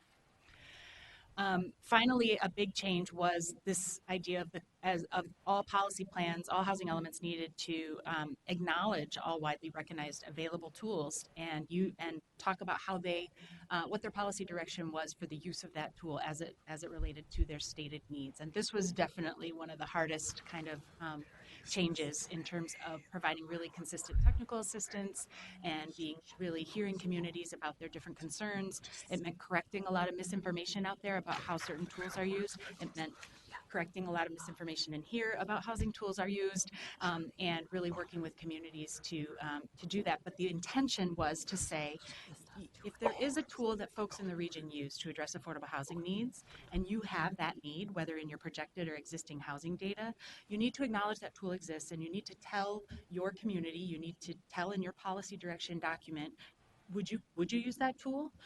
Would you definitely not use that tool? Would you consider it for certain types of affordable housing or certain locations? You know, the degree of specificity is definitely still up to the city. This is their plan, but there was no longer the ability to sort of claim ignorance, so to speak. And it was a great opportunity to just learn a lot and share a lot of knowledge about the tools out there. So the biggest challenges in implementing these more robust housing element requirements were that despite a lot of intentional outreach efforts, we had a lot of communities and consultants that just felt really shocked and kind of caught off guard by the intensity of these requirements compared to the previous decade. We heard from communities that their consultant contracts had reached their limit and their housing element was still nowhere near complete. We heard from folks that, they had basically updated the data from their 2030 plan and provided it and were just totally shocked and had missed the memo. We tried really hard. We presented at Metro Cities events. We presented at our own Planet events. We created webinars and tutorials, and we took our roadshow as many places as we could. I met with consultants prior to even receiving any preliminary development plans, preliminary comprehensive plans, let alone updates, but inevitably we didn't catch everybody, and so that was definitely challenging. The good news is that over time, especially when consultants who had been through the 2 and 3 incomplete letter cycle kind of started to get the hang of it, and as the process has continued, that's become less and less of a headache. Another challenge was having tough conversations around housing goals versus housing needs. The Planning Act is pretty clear that we are talking about addressing needs, and so a city may very well have a housing goal that is a policy direction of that city, but if that's not reflected in either their existing housing data or in their projected housing data, that's really not an identified need, and they can absolutely talk about their goals as a community and how they plan to address their housing goals, but to meet the requirements of the Land Planning Act, they have to address the housing needs. So there was sometimes some discrepancy between the two, where there are implementation plans that met housing goals of the city but didn't actually address the stated needs. Finally, defining and considering widely used housing implementation tools, as I kind of mentioned before, was just a challenge. It took a lot of learning, but the outcome was really good. So you'll kind of see in the outcomes of a more robust housing element, there's a lot of alignment with what the challenges were, as so many things are in life. There's a question from Councilmember Wolf. Thank you, Mr. Chair. I've been hearing from elected officials from cities some frustration with the idea that you make a decision in your comp plan and you might have a totally different city council after the next election, and you can't make the next city council do anything. So it seems like it's sort of a pointless exercise is the feedback that I'd gotten from a few people. Could you speak to that? Ms. Beard. Mr. Chair, Councilmember Wolf, absolutely. We were very careful, and these requirements came out of, as you're well aware, a very large kind of subcommittee of stakeholders, of cities, of counties, of advocates, of the state agency, housing agency, that we really tore those few sentences in the Land Planning Act about what housing elements require. We really tore them word by word and wanted to feel incredibly solid that these requirements were true to what the statutory requirements were. So to some extent, it's we were the implementation plan and the policy direction required was addressing that. The Land Planning Act says communities will have their comp plans will have an implementation plan that will address how the city will use it, the tools and official controls at their disposal to address their existing and future housing needs. So part of it is simply making sure that we are consistently holding communities to what the Act says. We were also had to reassure a lot of communities that addressing widely used tools and providing policy direction around widely used tools, there's a lot of discretion in how they wanted to do that. So you could be incredibly vague. We would consider using TIF to fund affordable housing at any level of affordability. That's about as vague as it gets. And every single TIF application is still going to be looked at by that city council for a lot more criteria. But the idea that TIF isn't a tool that couldn't at least be acknowledged was just not something that was meeting the requirements of the Act as was kind of determined. So we tried to do a lot of technical assistance and outreach that if a community didn't have super strong guidance, other communities were happy to be incredibly specific because they had really specific plans that they'd already delved into. But there's still a wide variety of outcomes, but we really wanted consistent, fair plans where everybody had the same list of tools they had to acknowledge existed. And if they need to make a comp plan amendment on how they want to implement it, that's certainly a possibility. Thank you. Okay. So outcomes were that both myself and the other housing staff here at the council, and I sure hope lots of consultants and planning and community development staff across the region have a better understanding of existing housing needs. We had one community, I think it's okay to out them because it's such a positive comment, and their comp plan was adopted tonight, but Maple Grove specifically reached out to us staff and said, holy buckets, we have this many folks living in Maple Grove right now earning 30% of AMI or less that are housing cost burdened. Who are they? What are their needs? Do they need homes? Do they need apartments? Do they need services? What's the deal? And we said, we're sorry, we don't know anything besides that number. And they are actually out of their own coffers funding additional housing studies because they are so motivated by that number to address their existing residents that are not able to really have stable housing situation in their community. There's a much broader awareness on all parts about available tools to address housing needs. I had to do a lot of research to be able to provide the technical assistance, and there's still plenty of folks out at cities that teach me things every day. And then just more transparent policy directions toward more specific housing needs. So we've had a handful of advocates express frustration, if we've authorized a plan to go into effect when the tools and that policy direction don't exactly line up with how they see the need discussed in the plan. And I may very well agree or disagree with them, but our job was to make those plans transparent and consistent so that they could even tell that difference. And so that has been a really affirming kind of outcome of this process.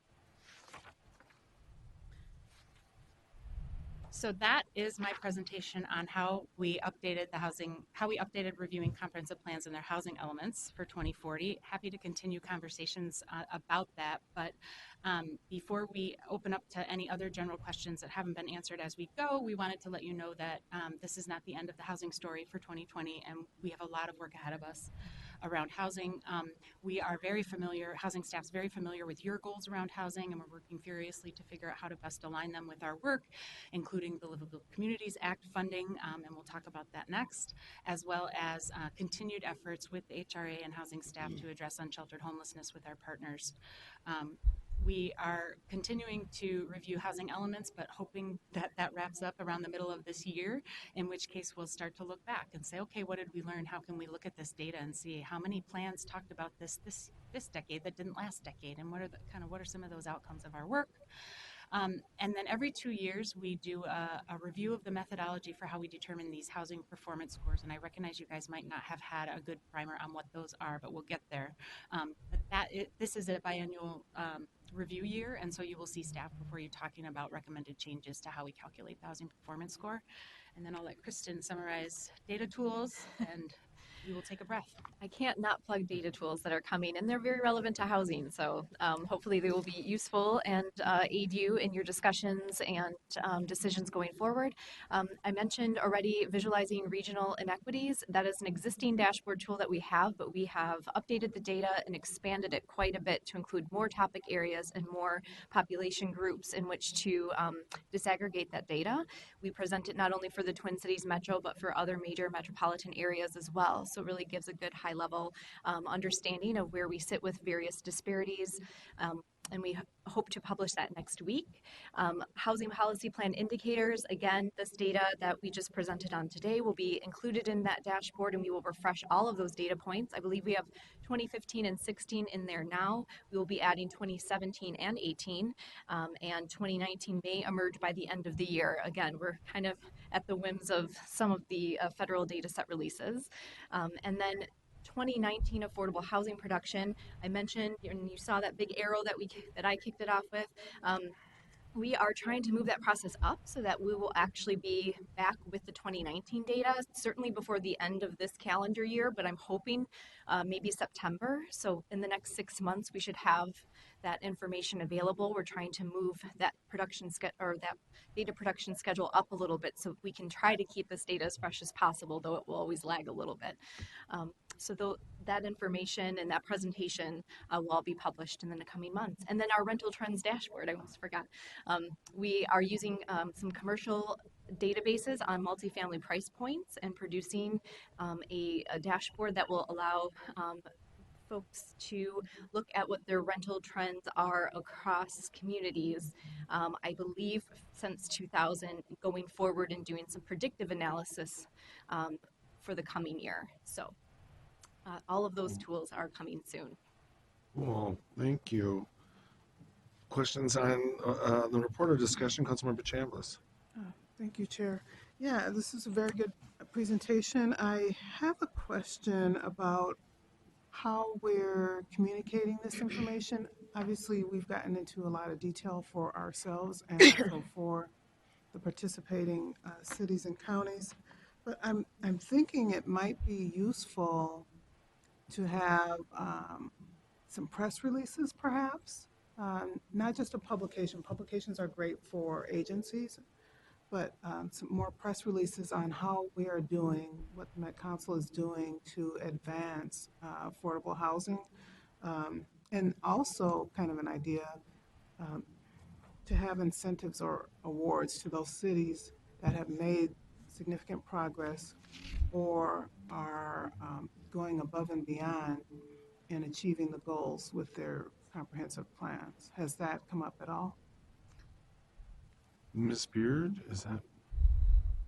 Mr. Chair, Or Ms. Member Rabbit-Torres? Chambliss, I'll answer the comprehensive plan, and then Kristen can probably talk more about the MetroStats report that goes out every year and how it's publicized. I think absolutely on the comprehensive plans, we are technically only at about the halfway point of authorized plans. So I think that we would want to get through all of them and then are starting to talk about what our reconnaissance is to learn how the process went for cities, what we can glean out of them data-wise, and then definitely create some best practices and highlight some excellent plans.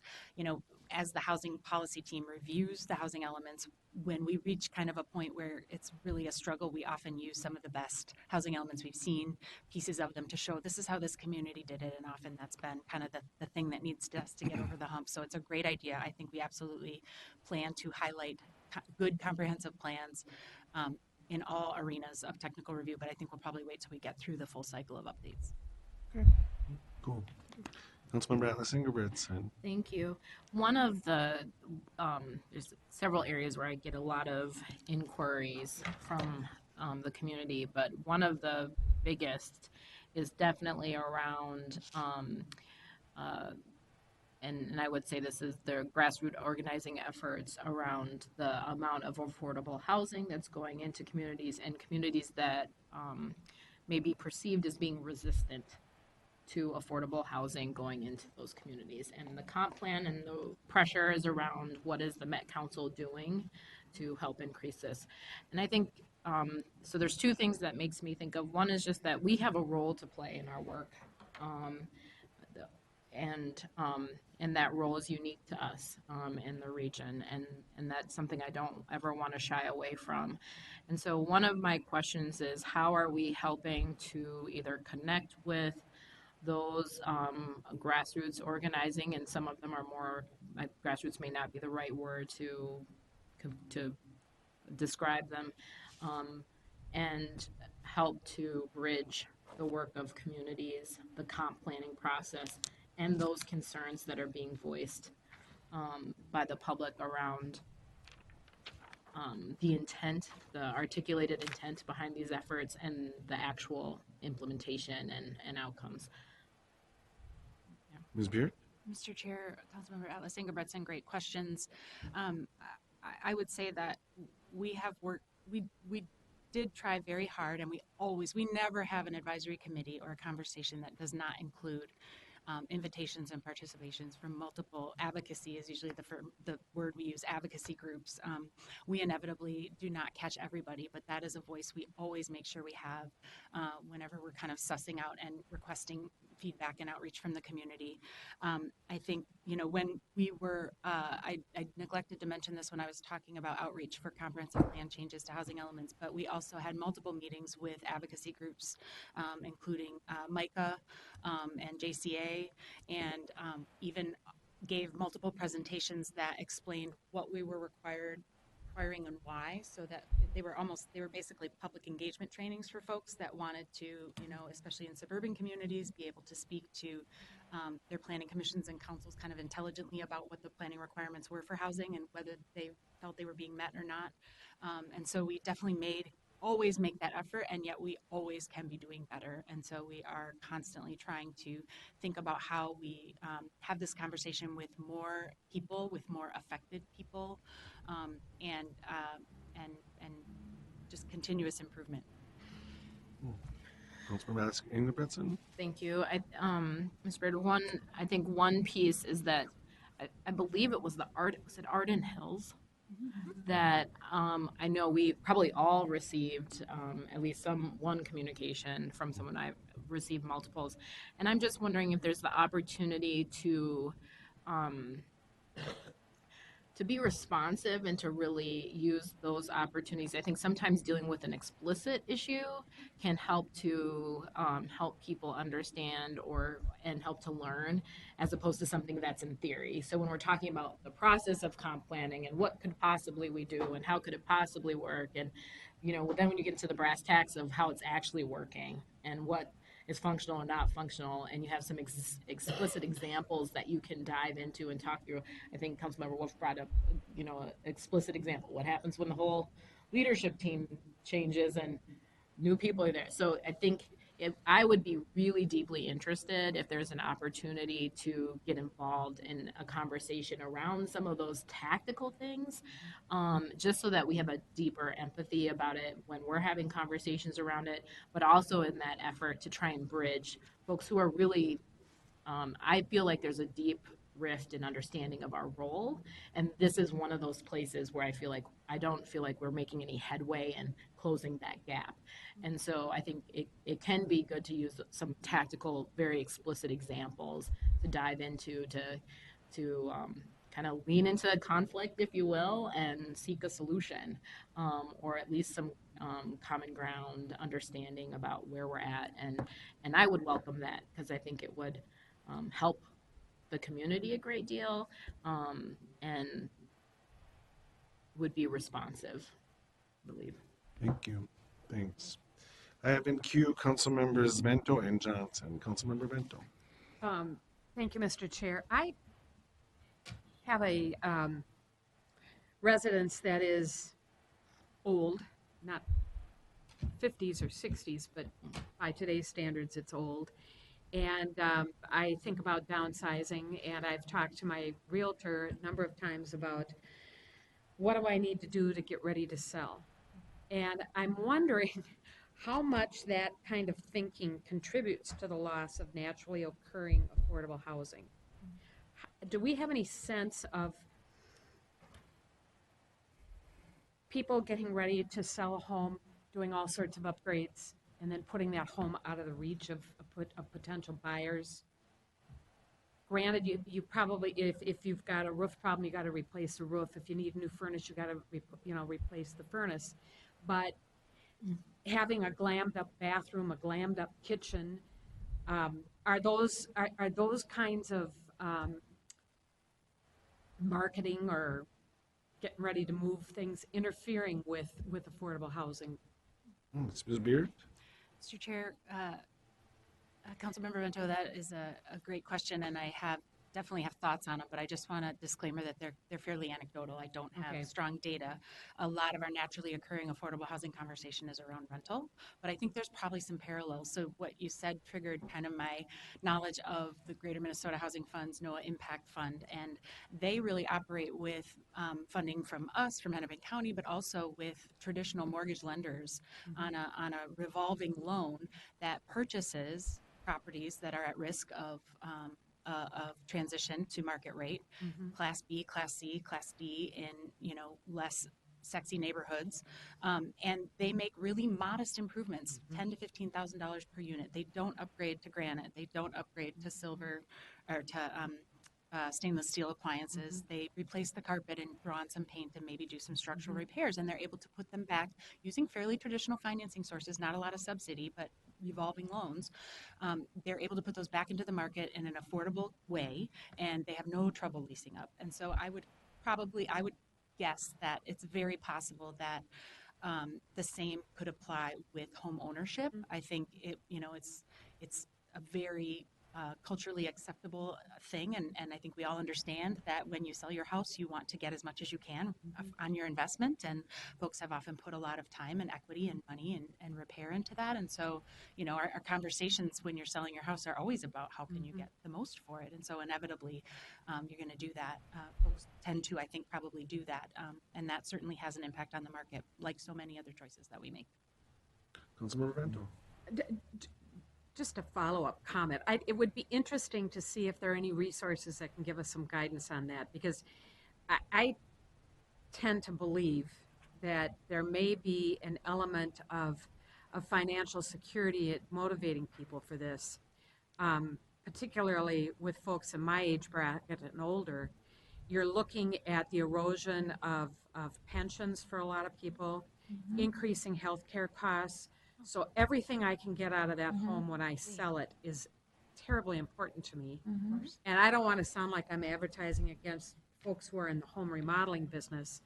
But I mean, to the extent that we can come up with some ways to have a win-win on this, I think it'd be really good for us to somehow figure out how to dig in on it. I don't know where you start on that. Thank you. Councilmember Johnson. Thank you, Mr. Chair. So this is just overwhelming for me in a lot of ways, because in my day job I work on this all the time, but at the same time for 20 plus years and seeing this housing crisis we're in. So we are not building enough homes. We are not building enough homes that are deeply affordable, moderately priced for AMI or beyond. So we've got the crunch. At the high end, there might be some things, but there's a crunch all the way through. And so that's why you see Batsy, or now Housing First, coming forward. And the production industry, the builders are in crisis because they are not building at the same rates that they were pre-Great Recession. So that's a problem. And so then, as I wear my Met Council hat, I'm trying to think, well, the good old days, there was land available and you could hook up to septic and you could build what were called in my community out in the Western Burbs, the cheap seats. And you could get, a 3-bedroom, 2-bath detached garage on quarter acre, half acre, whatever, right? Those days just don't exist. And it's kind of, it's difficult because when we talk about affordable housing, it's almost as if to say the single family detached home's just not going to be there for people anymore. And that's really a shame. At the same time, if you've been in the business of approving the multifamily units, which are now really the power engine behind affordability, but you also recognize to get the 3 bedrooms included in them are extremely difficult. So families are having a harder time than ever because even if they're in the rental market, those units are very few. The other thing that is difficult is that when comp plans are being considered, you look at where potentially density could go, but density never guarantees affordability. And especially if you're in a community that is highly desirable, pretty good schools, close to jobs, your market rate will just snatch that up pretty quickly too. And that's why these interventions are so important. But cities don't control who buys the land unless the city in some other joint powers agreement or something comes in and buys it. You don't control the land unless you own it. And so for me, I'm trying to also just get my head around with my Met Council hat, you know, is there something with MUSA that, you know, and that's not for tonight, but is it I remember back in the day when everyone was concerned about MUSA constriction, right? And the builders were like, well, we're driving up the land costs. You know, when you've got raw land for going for over 300,000 an acre that may or may not even have infrastructure in it, try to put some affordable housing on that. So I'm trying to also understand what other than, you know, the comp plan process, but availability of land, because it is controlled by MUSA connections. And so I don't know where we can go with that discussion, but we really have to all be in this together, because one entity, and we know this can't solve it. And while I really appreciate preserving NOAA, because we're seriously losing ground on that, it's an all hands on deck, I think, right now situation to try to figure out how to save what we have. You know, I also just want to make sure that beyond rental opportunities and multifamily, we're not concentrating, you know, people and siloing people. I think healthy neighborhoods are everybody living together and integrated market with affordable and so on and so forth. And so I just really worry about this stuff all day long and what our role can be. And I'm telling you, we as Met Council really have to be careful about, I think our best role is to be supportive, to share, to encourage, to educate, and to get the groundswell of people in the know of what's going on. Because we will run into city councils that have people there or environmental problems or whatever the problems are. And you see units being turned, developments being turned down. I will say the other thing that's really unfortunate is projects are being approved and the funding isn't there yet. So there's a pool of projects out there that the political will was there, and yet we're still waiting for, you know, funding at a federal or state level or some other magic thing to happen to get it across the finish line. So I just had to get that off my chest because, you know, if there's anything else we can be doing around availability of land or so on and so forth, I'm open to it. Thank you, Councilmember. Ms. Beard. Mr. Chair, Councilmember Johnson, I appreciate your thoughts, and I just want to share some of the research and work that we've done in years past around those very issues. You know, we have, right around when I first started at the council in 2014, so I think it was actually in 2015, we commissioned a study that did projections and found that we have enough existing single-family homes to meet demand through 2040. They may not be the single-family homes people want to buy or in the places they want to buy, but as preferences for housing choices and walkability and density increase, we actually don't need more single-family homes. We may need a different mix in different locations. We've also done a lot of our own research in response to the, you know, the idea that we don't have enough land available and that we're adversely impacting the market. And, you know, it probably is not a shock to anyone, but our research shows that there's plenty of land to meet the need and not in a way, and that provides a lot of choices. But I know that there are different opinions about that. But we've definitely looked into that because of those concerns and feel that there is sufficient land. Thank you. Councilmember Wolf. Thank you, Mr. Chair. I have a data geek question on you get your data on the housing cost burden and stuff from American Community Survey, right? Yes. Do they have that listed by household size too? Because I wonder if some of the problems with people affording housing is that a lot more people are living alone or in smaller and smaller households, so you have fewer people to pay the rent. And if there's data behind that, I would like to see it. Chair Lilligren, Councilmember Wolf, we can certainly pull that table from the American Community Survey data. I know when they calculate housing cost burden rents, they are taking into account household size and housing costs to do that calculation.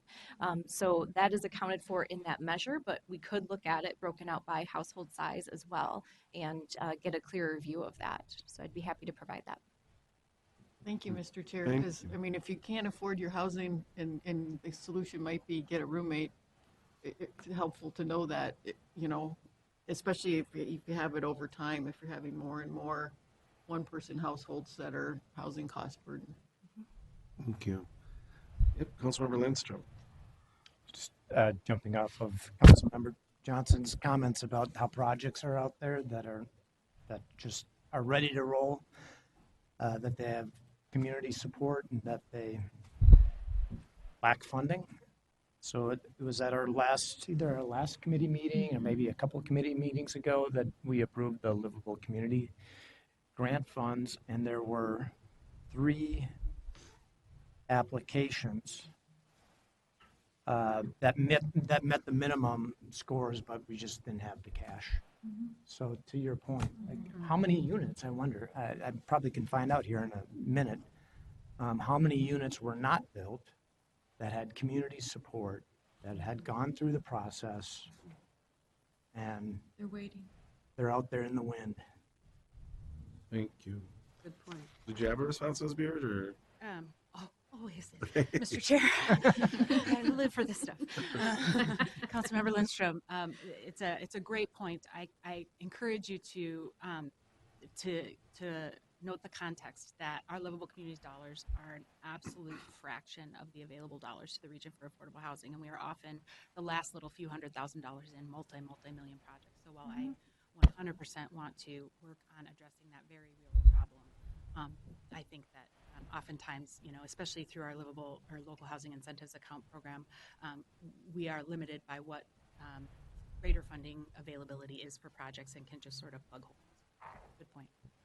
Thanks. Further discussion, Councilmember Atlas Ingerbretson. Thank you, Chair. Just a tactical question. I know that you shared at the beginning that you weren't going to have the information about bedrooms. Will we ever have information about bedrooms available as a part of this conversation? Chair Lilligren, Sure. Councilmember Atlas Ingebrigtsen. Ms. River-Torres. It comes, I believe there is interest in adding that information. I think that it is difficult for cities and townships to share it because some of those numbers can change a little, and so it maybe just depends on kind of where they are in the process. We, have that information from when the building is permitted, and then we follow up and ask for more details, but there still can be a long road between those two things. And so I think that that's our hesitation about trying to ask for that information at that stage. And I'm not sure how we would then retroactively go back and get it if we weren't asking. But I think it's something that we have a lot of interest in as well. And I think it's, at what point in the data collection process or development process can we get at it is an active question still. So. Thank you. Further discussion, further questions? Thank you for this. Obviously, there's a lot of interest in this in the committee, and I really want to kind of lift up the comments of Councilmembers Johnson and Wolf toward the end. And to me, we haven't used this word tonight, but it was really talking about the spectrum of affordable housing and how there's so much dynamic and impact within that spectrum. And I've heard the State Director to Prevention and Homelessness, Kathy Tembrick, answer this question many times in public. People will say, what is contributing to this homelessness problem? And she says the lack of available housing. And so it's, having a spectrum effect. And so thanks for this detailed work. It looks, we're working decades with the comp planning process. And so it'll be interesting to see what this decade yields. Councilmember Lindstrom. Mr. Chair, just want to say I'm part of a panel tonight where we're probably going to be talking about affordable housing up in New Brighton. So I need to take off here in about 5-10 minutes. Thank you for letting us know, and thanks for participating in the panel. And Mr. Chair, Yep. I'll be participating in one on Friday. Congressman Dean Phillips is having a community conversation about this, and Commissioner Ho will be there as well. So Great. I really appreciate Terry has given me some talking points and cheat sheets, so if I need facts and figures. But trying to just keep the community aware, is a good role we can play. Thank you. Thanks for letting us know, and thanks for your work, both of you. Ms. Beard, thank you. I guess you should say seated. I think we're finished. We'll move on to our final information item, which is the 2020 Annual Livable Communities Fund Distribution Plan. And Ms. Beard will launch this conversation. This isn't the final conversation that we'll have. The development of this work happens between in staff and then then the committee at the policy level, then it goes on to the full council.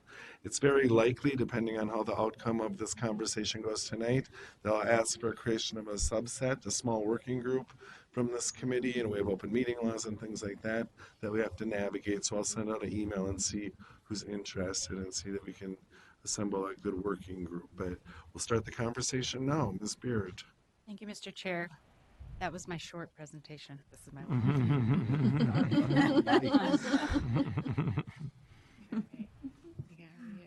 don't see anything moving here. This might be your short presentation. And I got excited. Okay. So I'm going to begin with sort of where we are in time in the process, and Chair Lilligren is exactly right. This is really the first conversations of many we will be having, and so I have a little timeline here for you to see. Our fund distribution plan and has a variety of information and guidance around how we administer the Livable Communities Act funds throughout the year, each year. And today's discussion is really just to touch on some scoring criteria where we especially need feedback and want to answer questions. But I will be back on February 3rd to discuss specifically where and how much money we want to put in the various accounts and sub-fund programs, as well as the grant process and schedule. And then I will be coming before you on February 18th, so about a month from now, and we can have lots of conversations between now and then, looking for recommendation to adopt a 2020 fund distribution plan that would then go to the full council for adoption. That date's incorrect. Yep, that's not the right date. In February 26th is what it should say. Thank you. My apologies. However, I want to also say that we have a statutory obligation to get the the fund distribution plan out and these programs scheduled so that we can start giving applicants reasonable guidelines and timelines to apply. Knowing that this is the first fund distribution plan most of you on this committee have seen before, and this is my first fund distribution plan as the Livable Communities Manager, I have a lot of bigger questions and ideas than I think is reasonable to do justice by and figure out in 4 weeks' time. I suspect some of you may as well. And so I just wanted to share that my work plan is that the second we adopt a 2020 fund distribution plan, we start working on the 2021 fund distribution plan. And I expect a series of conversations and outreach activities throughout the entire year to really give folks a chance to dig a little deeper into how these programs work and what how we may want to change them, if at all, moving forward. So starting with the Livable Communities Act impact of a map you've seen before on the left of participating cities, you see that most communities that participate, that can participate do. A lot of those white communities not participating, a lot of those communities shaded in white that are not participating are rural communities without a ton of sewer service growth or possibly sewer service at all, which would make most of the LCA programs not very available to them anyway. And then the map on your right is a very high level peek at how the programs have had an impact, where funding awards have been, and what types of accounts since the 1996 award cycle that was the first cycle since the Act passed. So we are big fans of these inverted triangles these days, and I am not going to stop with this presentation. So I thought it'd be really important to be grounded in the guiding criteria for the Livable Communities Act funds. We can't just say these are our priorities this year, this is what we should fund. We absolutely have guidance and limitations within the Livable Communities Act itself and our own policies and guidelines. So the next few slides are going to cover what the Livable Communities Act, our policy plans, and then the fund distribution plan say about how we allocate this money, how we score, what our scoring criteria is. So within the statute, there is the Livable Communities Act fund. That's one fund under which there are various accounts. And then within those accounts, we have a few kind of sub-grant programs as well. In terms of what the statute says about fund criteria, so this applies really high level at all, to all the funds. We should be looking at preservation and creation of living wage jobs, a full range of housing opportunities in developing communities, preservation of affordable housing in the fully developed area, compact and efficient development, and then of course the statute references our own policy guidelines from our Metropolitan Development Guide. I mentioned that there are livable communities accounts within the fund. Those are also dictated in statute.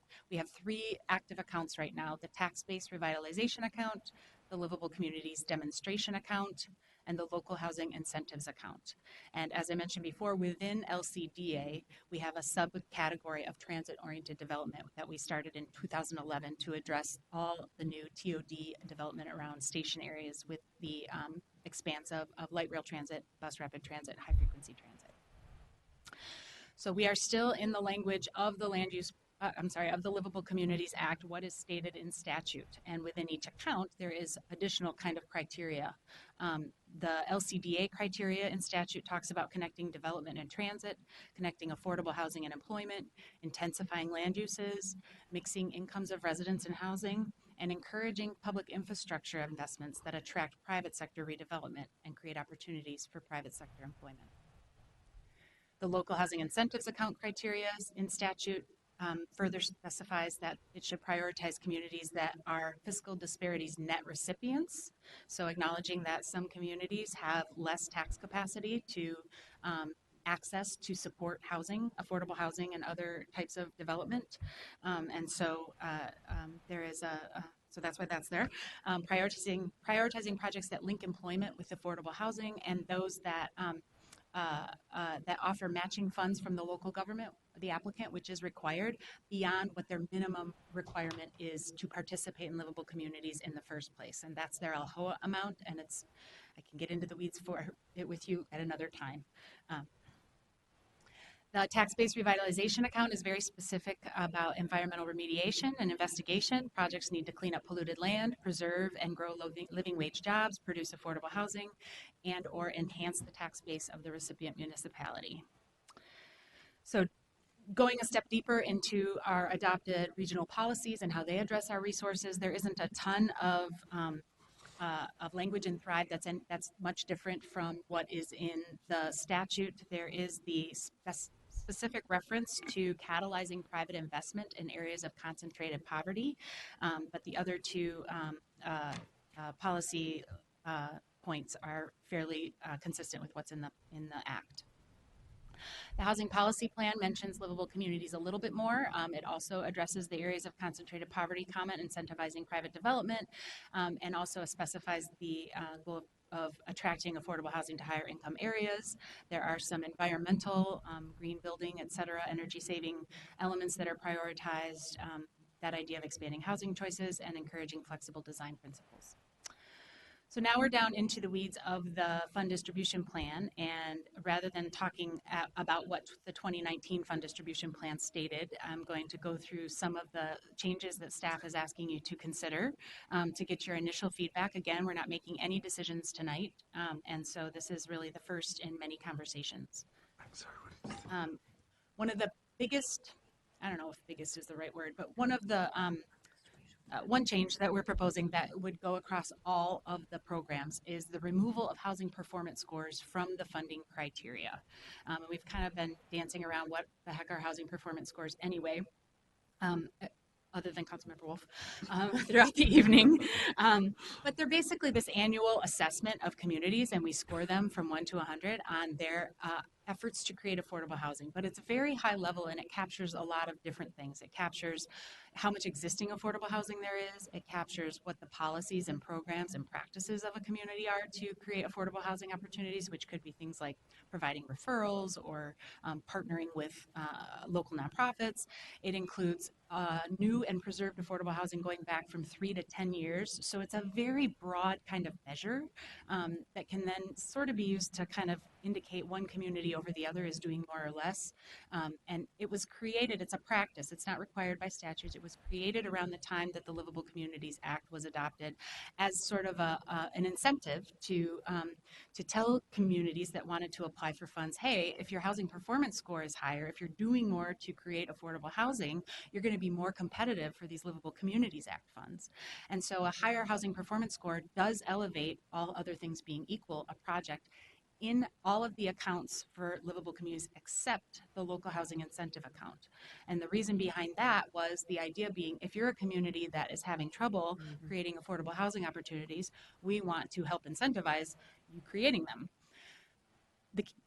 The trick with that is that the large majority of projects we award through TBRA and LCDA also include affordable housing, and yet we're applying that original intent of prioritizing projects in communities that this measure is saying are working harder to create affordable housing opportunities. So there's some kind of inconsistent use of the tool and how we practice it. My assessment of it is also that because it's such a broad assessment of medium-term efforts, it's not really accurate on that project in time and its value and contribution. And there are a lot of scoring criteria in the application that do look at that particular project's contribution toward a full range of housing choices. And so it's certainly not about taking efforts to address affordable housing out of the conversation. It's about looking more at the merits of the project and the way that it is contributing to a full range of housing choices, and less on this sort of higher level kind of annual number that we've been applying, and hasn't always helped us differentiate much anyway. As you know, we get a lot of applications from multiple cities. Well, their housing performance score is going to be the same. I apologize because there's been so much transition and we are short on staff in LCA these days. I wasn't able to do the kind of deep analysis I wanted to of what would all the scores have looked like over the last 5 years if we'd taken the housing performance scores out of them.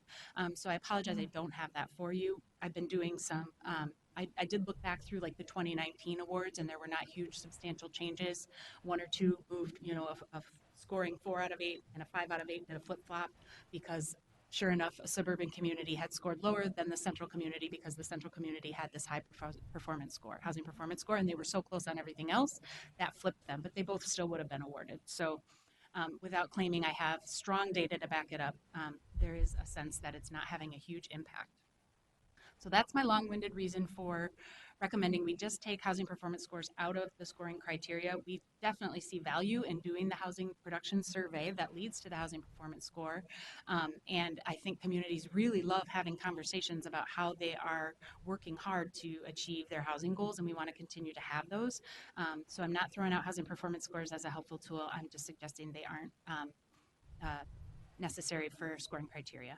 Before I move on, any questions about that? Questions, Councilmember Chambliss? Thank you. I think I must be misunderstanding. The second section says the community score is adjusted from 0 to 100 to a 1 to 10 scale.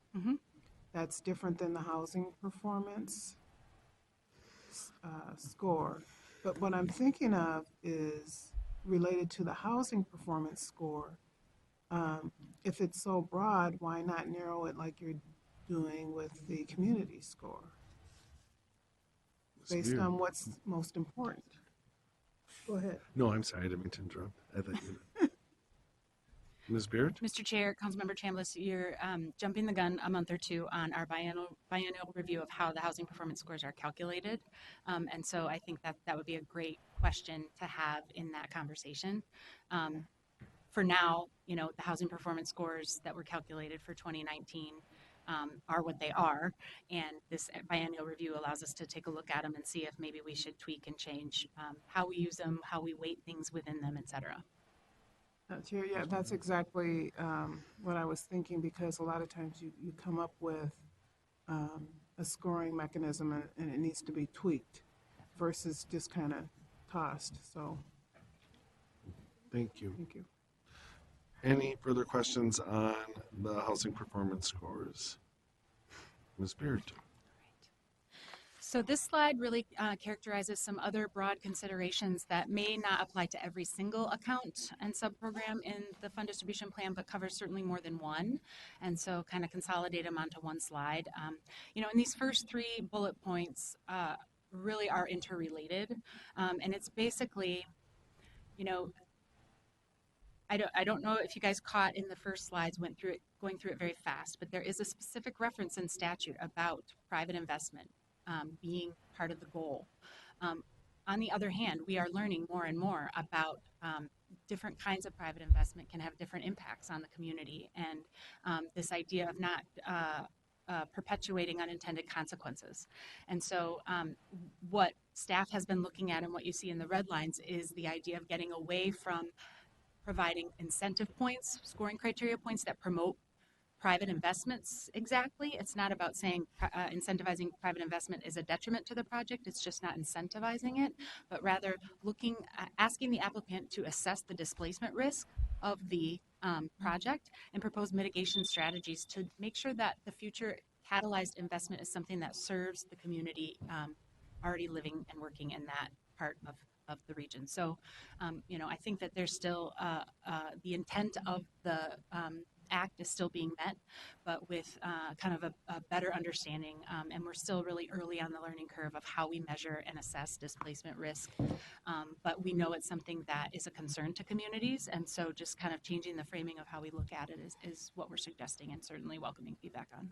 Councilmember Johnson. And just real briefly, because I know you have a lot, I really appreciate this a lot.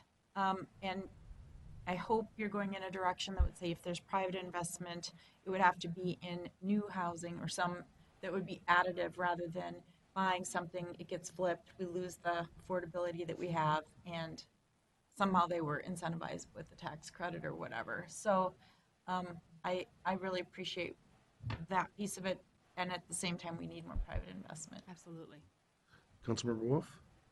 Thank you, Mr. Chair. I'm still trying to get my head around that because ideally we would be using this money to fix properties that are dead rather than throwing somebody out and putting something else there. So I'm just trying to figure out how that would work because I don't want to give extra points for figuring out how you're going to mitigate when what we really want is to not have to mitigate anybody because it's vacant. You know what I mean? Ms. Beard. Mr. Chair, Councilmember Wolf, great point. The intention is to address private investment in the future that would be catalyzed by the development that we supported. Okay. So that would be the intention. Absolutely, private investment in the development project is not a bad thing at all. I think the concern is, are we giving enough attention to, how the development will impact the community and incentivize additional growth in the community, and is there potential for that growth to exclude or displace folks that have been living there for a long time? Okay. Thank you. Councilmember Assenbretson. All right. So sometimes, Chair, I like to have ideas that will get you fired. Maybe you've heard them from me before. But I think, if we got to think, to sound too pedestrian, outside the box sometimes. And one of the things that has been coming to me the longer I've sat at this table, is just really thinking differently. What is the next step we need to start thinking about? And having two light rail district or projects in your district will make you think a lot about a lot of things. And I've had a lot of really wonderful and valuable conversations with people, in addition to really being motivated around equity and climate change. And so one of the things that I've started thinking about in my quiet moments, and I've never uttered this out loud to anyone other than one person, so again, it may be crazy, but I started thinking about what would it be like to have a conservation-oriented development practice? What would that be? What would that look like? And then I started thinking about conservation, not just of natural habitats, but of the communities that are currently there. So we use the word displacement a lot when we're talking about these concerns. And we always think about things and talk about them in such deficit-based concepts. So others have started using the word inclusion. How do we make sure? But if you're already there, you don't need to be included. You just need to be conserved. You need to have your community not modified in a way that you can no longer be there. And the little bit of researching I did around the term of gentrification came out of London, 1950s and 60s, I think, or something like that, when the gentry was taking low-income housing that was in prime locations and making it no longer habitable for the people who lived there, who were then displaced. They didn't have someplace to go, right? And so I just wonder, what are some of the thinkings we can have about new ways of thinking about this issue, not just kind of trying to fit what we're trying to do into a construct that really doesn't serve the foundations of what we're trying to get to in a really thoughtful and intentional and explicit way. When we're explicit, we take out the unintended or implicit biases or inequities that can just show up. When we're explicit, we really can be thoughtful and intentional around those. So thinking about what are our biggest challenges, and our biggest challenges is we've naturally said, hey, look, poor people, working class folks, what you really want doesn't matter. If you want to have choice, you have to have more money to have choice. That foundationally is problematic. The same thing with animals. Bees, you can't talk for yourselves, so you're screwed, right? We're going to do what we want to do. So I just wonder, what if we really start thinking about what do we need it to be foundationally, what and shift what that canon is. And so I thought of transit oriented development. We started talking when transit was important and seen as a tool to aid us in our work. We started thinking about it in that way. What if we really frame the conversation in context of those things that are really important? And I think it gets a little bit to what Councilmember Wolf is saying, is like we need new spaces, not but we know the reality is that people have been modifying spaces for years when it serves them, when they have the power to do so. So we have to protect from that. But in addition, what are we really doing new here? So that's my maybe get fired or just crazy sounding idea. I don't know. Thank you, Councilmember. Ms. Beard. That was your first point, correct? All right, yeah. I have a feeling we're going to have this level of discussion on every one of these points as we go through. Ms. Beard. Okay, so moving on, just to the fourth bullet point, we've been hearing, I've been hearing from many of the staff that have been working in livable communities longer than I have, that project readiness is a real issue. And I want to emphasize that oftentimes we are intentionally comfortable being, you know, the first in and kind of the innovation exploration. And so this is not about incentivizing the project that's necessarily shovel ready over the one that isn't, but making sure that what we are funding, the activities we are funding, are something that both the developer or consultant that would do the work and the city as the applicant in terms of grant capacity, grant administration capacity, are ready to do this. And so that's what we mean by prioritizing project readiness more, and you see some points adjustments in the red line version getting at that.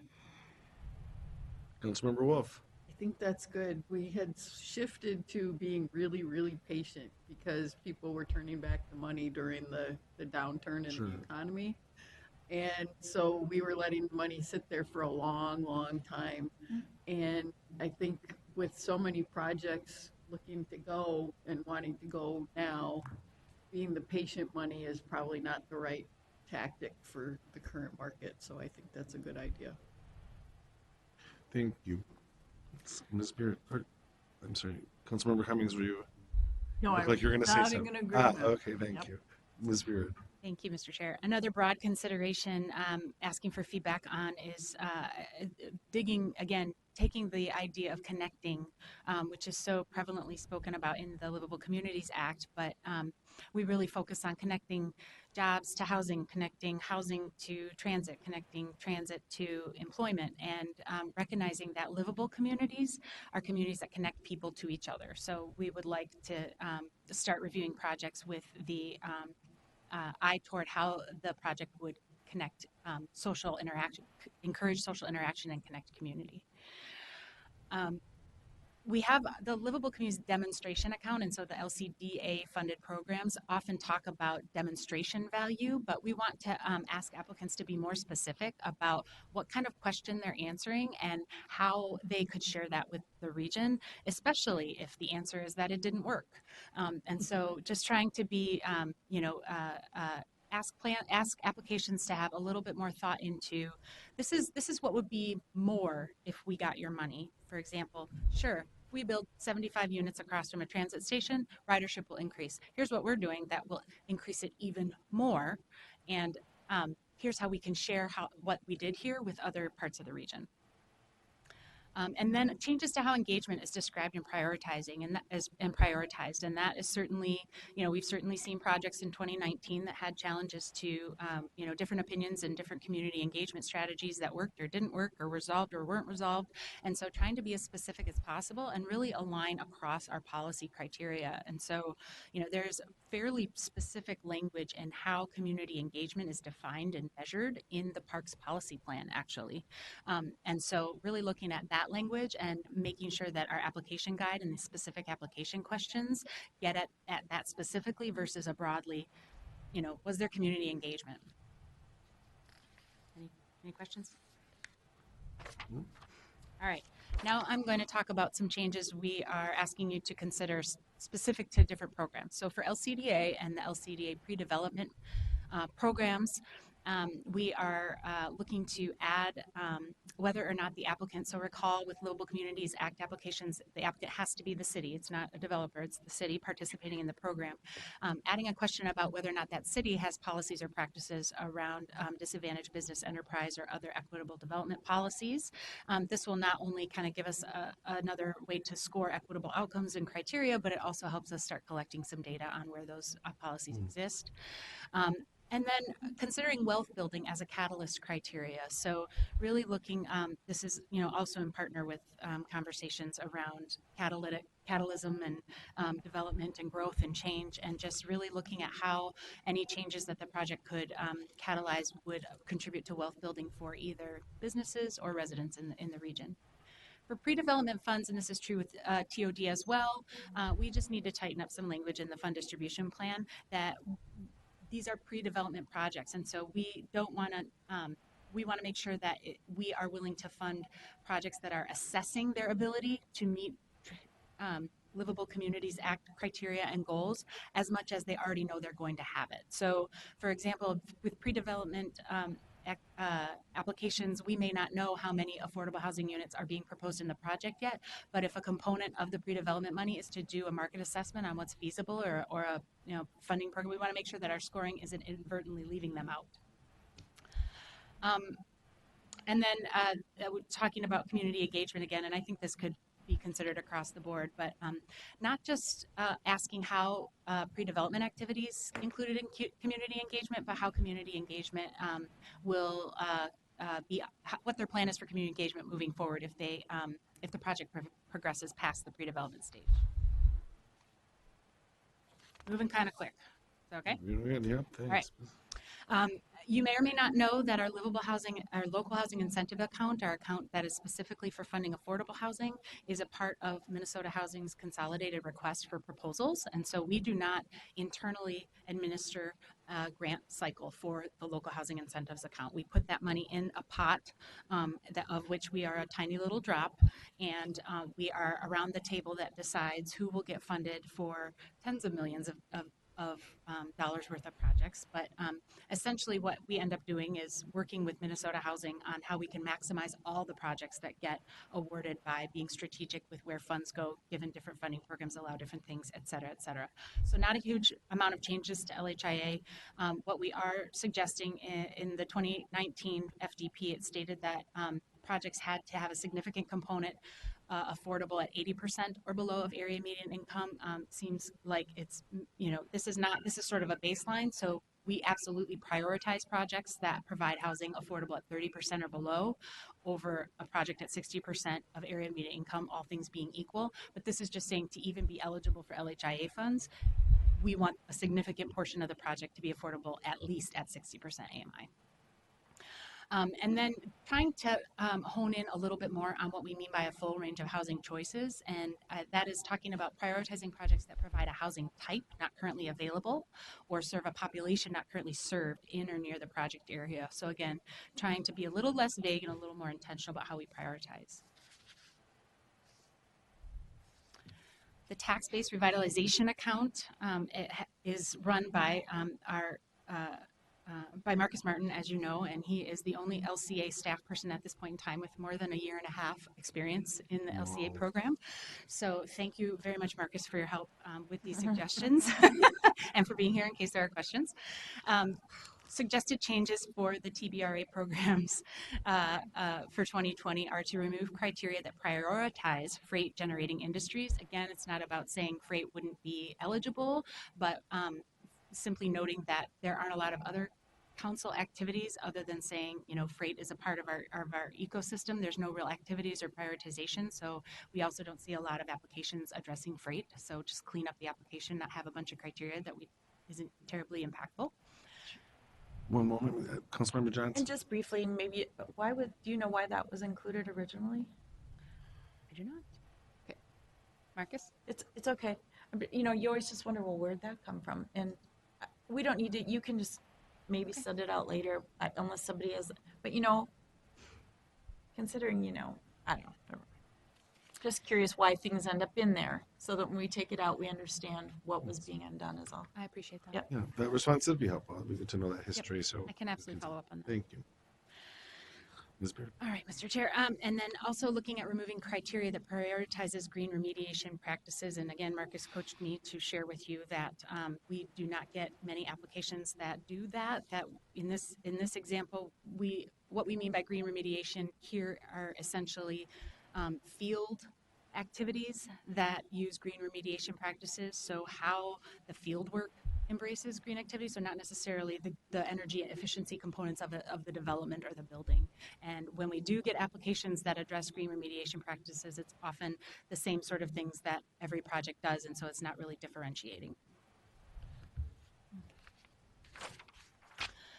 So this slide is addressing a program that started as a pilot in 2015, and it was definitely a look at Thrive MSP's adoption and focus on equity and how we could use an equity lens to be more nimble and do more things with our LCA funding.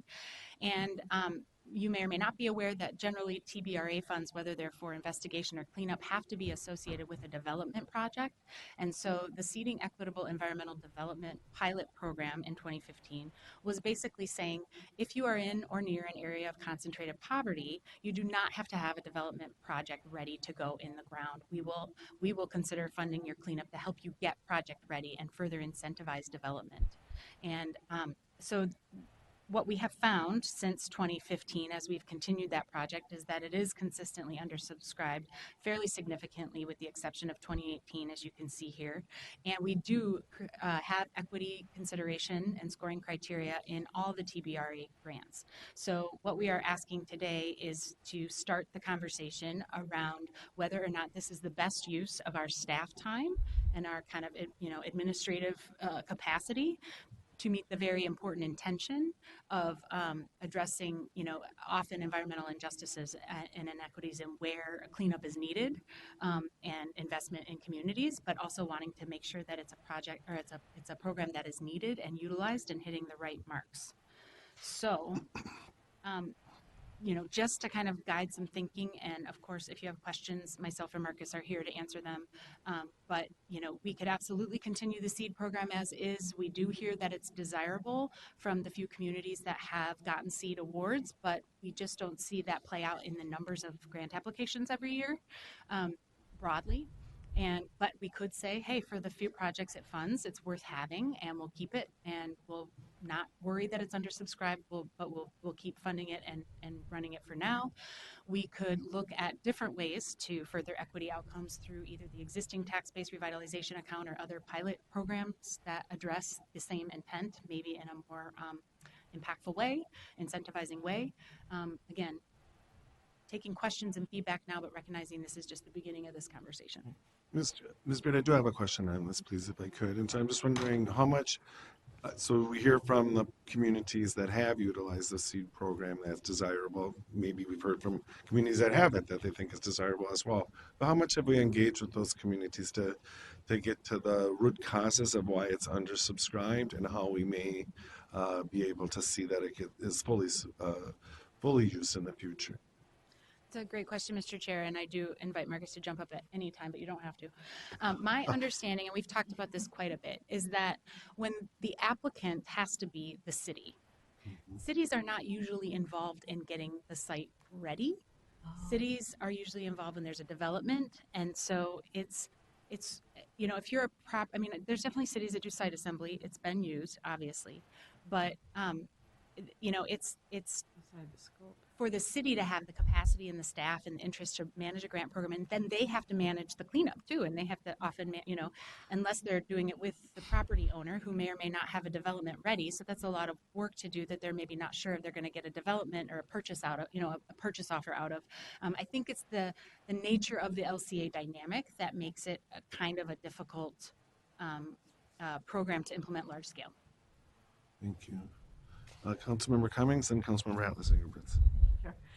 So are these dollars flexible as far as they can be moved from one account to another? And then also, if the decision is made that the seed money is important to continue in some, perhaps not as much, in that it can be transferred into much more usable and demanded, more highly demanded areas, and yet retain some for seed. Mr. Chair, Councilmember Cummings, yes, we have always moved, we have the ability and have taken unallocated seed funds and put them back into the more general TBRA application. So that's something we can continue doing. We did reduce the funding amount last year to $500,000 after 4 years, I think, of it being at $1 million. So that's absolutely a possibility too. I think the question again is the kind of could we be spending the same amount of staff time in terms of running a grant cycle on something that could be making more of an impact? Councilmember Atlas Ingebrigtsen. Thanks, Chair. My question was a little bit of a tweak on what you were asking. I was kind of curious, how have the communities been engaged to identify barriers or needs with the SEED program? So you shared what was an example of a barrier, or maybe it's the barrier, but how's that engagement shaped up, and what kind of participation was there? Ms. Beard. Mr. Chair, Councilmember Atlas Ingebrigtsen, I can say with a certain amount of confidence that there hasn't been a formal outreach process. I know that Marcus has frequent detailed conversations with applicants, and I'm guessing when the pilot was considered back in 2015, there was some outreach. Again, jump up anytime. But I don't know more than that at this point. He's up. Oh, we got him. Mr. Martin, thanks for being here. Thank you, Mr. Chair. Marcus Martin, Livable Communities. In terms of the SEED program, it was started as a pilot with a 2-year period. So we had originally just intended to always try to do that for 2 years and then reassess. When that 2-year period came up, we engaged mostly through Metro Cities to see if we wanted to continue that program. The committee and the council at that time decided we did want to continue. We had revisited again subsequent years with Metro Cities on this same topic okay, 1 more year. We still have this kind of same pattern of under subscription overall. What change would you like to make? So we've been mostly engaged through them, through proxy for the details of this program. Metro Cities. Thank you. Can I follow up? Oh, please, Councilmember Atlas. It just seems to me that before you make a significant change to anything, even if it is not working to the extent to take the opportunity to have an intentional conversation around that. One, because it can yield really wonderful ideas about what comes next, if that is the case, or identify that, hey, here's this slight tweak that could make this then get to utilization. It just seems to me always good to take that opportunity for learning before deciding to not do something any longer. Because there can be, as mentioned before, unintended consequences when we remove a piece. Thank you. I have in queue Councilmembers Bento and Cummings. Councilmember Bento. Mr. Chair, I was just going to basically suggest the same thing that Councilmember Atlas Ingebrigtsen suggested.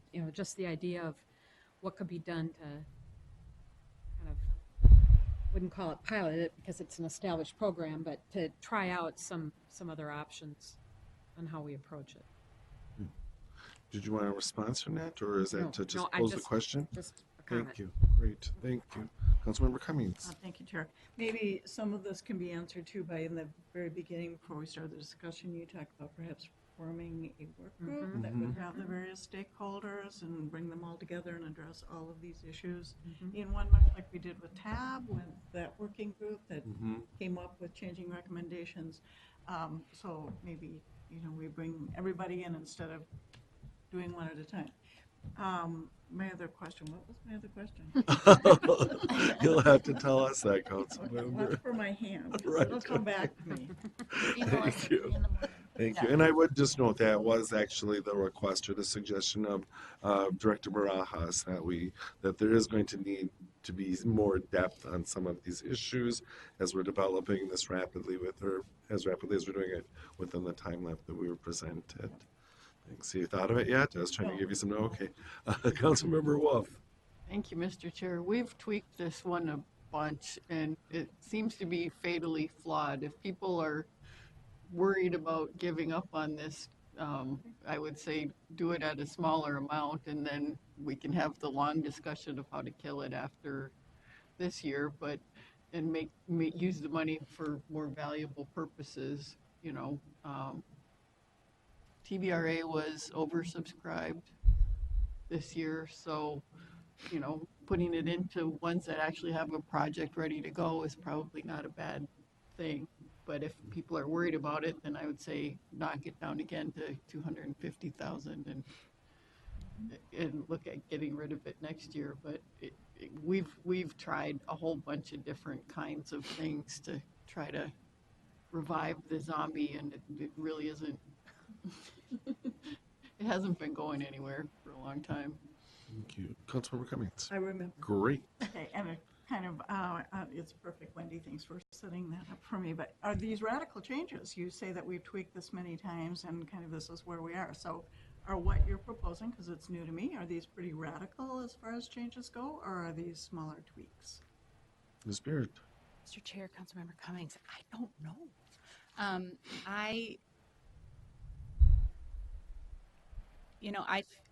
My approach in a new role is to make sure I understand how it's been going before I, would recommend huge changes. So in my threshold of what's a huge change and what's a small change, these are fairly small changes. Again, especially when it came to TBRA, I relied heavily on Marcus's expertise. He has been running this program for 20 years? Not quite. Like long time. Yep. For longer than he'll let me know. And so I trust, I just hear nothing but amazing things from grant recipients and other staff, and from Paul Burns when he was here. And so, I really listen and take, heed to Marcus's, recommendation. His recommendation was to talk about it, was to acknowledge, that this is a grant cycle that takes a lot of staff time, and it doesn't seem to be, hitting, is there a chance to make this, if our goal was to create kind of an equitably focused arm of TBRA, is this the way to do it? Again, we have all of 2020, or 3/4 of 2020 to talk about 2021's FDP, and I think that would be, a great opportunity for a deeper dive into this. And so if before we accidentally create unintended consequences, we keep it, I think that would make perfect sense. But this is really where we came looking for feedback. Not necessarily a proposal. I think that's good guidance, Ms. Berry. And to your point, Councilmember Cummings, we're working under the more static, the actual statute, the Act, Livable Communities Act, and then our own policy plans, which are sort of decade cycles.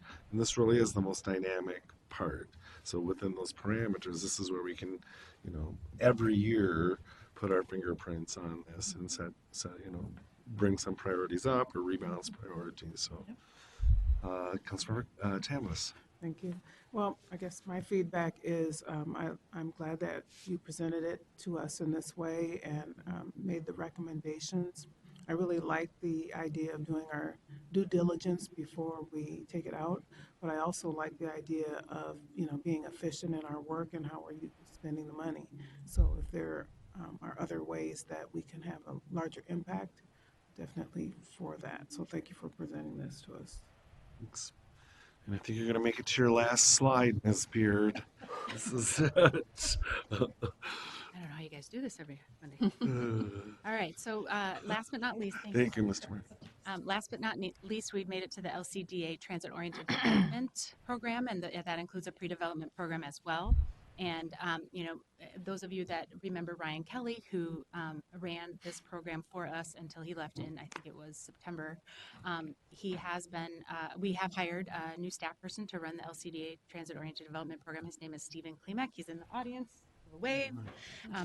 Very, very excited. Stephen has been with us for 2 months, and he's already just really impressed me. He has an architectural background and has a lot of TOD experience. He's been a TOD applicant, so his ideas have already shown so much promise. But I absolutely relied a lot on Hannah Gary as well, who has been running the traditional LCDA programs and at a year and a half has more experience than any of us but Marcus. So with that said, for LCDA TOD, you know, Stephen helped identify very quickly that we need clearer identified TOD characteristics that we are looking for and prioritizing. It can be really easy to get into the jargon and it can start to feel really nebulous and we're not sure what we're actually prioritizing when we're prioritizing transit-oriented development. We also want to be more explicit about equitable development outcomes. And my example I gave a few slides ago about not just analyzing whether or not ridership would increase because of the project, but whether the ridership would increase because of TOD design aspects of the project, beyond if it were just a conventional project. And then for pre-development, it's the same characters change that we acknowledge that projects that want to assess TOD capacity are just as eligible as projects that already know they have TOD elements. Made it. Congratulations. Thank you very much. So additional questions and discussion, Councilmember Wolf. Thank you, Mr. Chair. I did not read through the entire red line thing because red line stuff gives me a headache. But I've been saying forever that TBRA should be one thing rather than having a separate TOD. Is that in here, or are we still having two separate programs? Because that's one that I feel really, really strongly about is a waste of time, because a good TOD project is going to score well anyway. So having two separate pots of money has been very inefficient, and I've been saying that every year for like the last 5 years, and people keep saying, well, I don't know. And that's one that I've observed is definitely a waste of staff time. Ms. Beard. Mr. Chair, Councilmember Wolf, you're specifically referring to the TBRA TOD program, Yes. not the LCDA TOD No. program. Right. And my understanding is that we have not separated out a TOD fund for TBRA. We definitely didn't in 2019, but I don't know when we stopped doing it, but I think did we stop doing it in 19? It's not in this current one, no, we did not in this. Okay, good. Further discussion? So, Ms. B, as I told them, I'll send out email first thing, or maybe tonight, first thing tomorrow for sure, about council members who may be interested in taking a deeper dive, and we'll figure out how to manage that conversation. But I'm just wondering, Ms. Beard, within the timeline that you presented, and you know, it's aggressive, but it's some time. If there were thoughts or plans to engage some of our communities and gain feedback or maybe guidance, advice, insight from some of the communities that do participate in the LCA in the programs. Mr. Chair, great question. We are, again, meeting with Metro Cities frequently. Okay. We often get really helpful feedback from Metro Cities, especially from communities that don't traditionally engage a ton with the Met Council, so that feedback is particularly helpful. Okay. Individual city outreach has not been proposed at this time. My vision for the 2021 FDP year of due diligence includes a lot of broad outreach and conversations across stakeholders and activities. But like you said, this sort of consolidated timeline, I'm taking this on and blown away that this is about the same timeline that this usually got presented to adoption in is about a month to 6 weeks. So I don't know if moving forward that will be possible, or we can start thinking about these more annually. Yeah, Councilmember Wolf would have some good institutional knowledge. Councilmember Wolf. I'm really excited about the new approach of starting to look at next year right after we firm up this one, because that's been an ongoing frustration for me. Is some of this stuff requires a lot of conversation with a lot of different stakeholders, and being able to make any significant changes without a long time for discussion and outreach and making sure everybody knows what is going on has really hamstrung the process. So being able to start earlier, especially since we're not training in a bunch of new council members again. Right. This is a good opportunity. Right. Agree, and thanks for that insight. And I think also this is one of the things that moves relatively quickly within our system of government, and I think that this council especially would like to, get their hands in it. And so I really appreciate the additional lead time for 2021, and appreciate the fact that it's a very new and young division. So, Councilmember Johnson. And just one last thing, I really appreciate this too, because I just hear from some of my communities as it relates to applying for some of this, like, some of them have said to me, well, I just don't think we're going to score that well. We'll do all this work, we probably won't. And I'm worried that they're not even trying, or they're just already not being able to put their best foot forward. So even time to let people know that if and when changes are made, it might reinvigorate their interest in trying to go for some of this. Because I know in my communities there is increased interest in affordable housing, and transit is really popping up, especially as jobs are being created in corridors along 94, and the business community is saying we can't get workers, and then it's this whole thing. So I just am grateful for this and hoping that in the outreach part they will see change and be inspired to apply. Thank you, Councilmember. Further discussions, questions? Seeing none, thank you, Ms. Beard. You did quite a lot of heavy lifting today. Appreciate it. And seeing no further business before this committee, we're adjourned.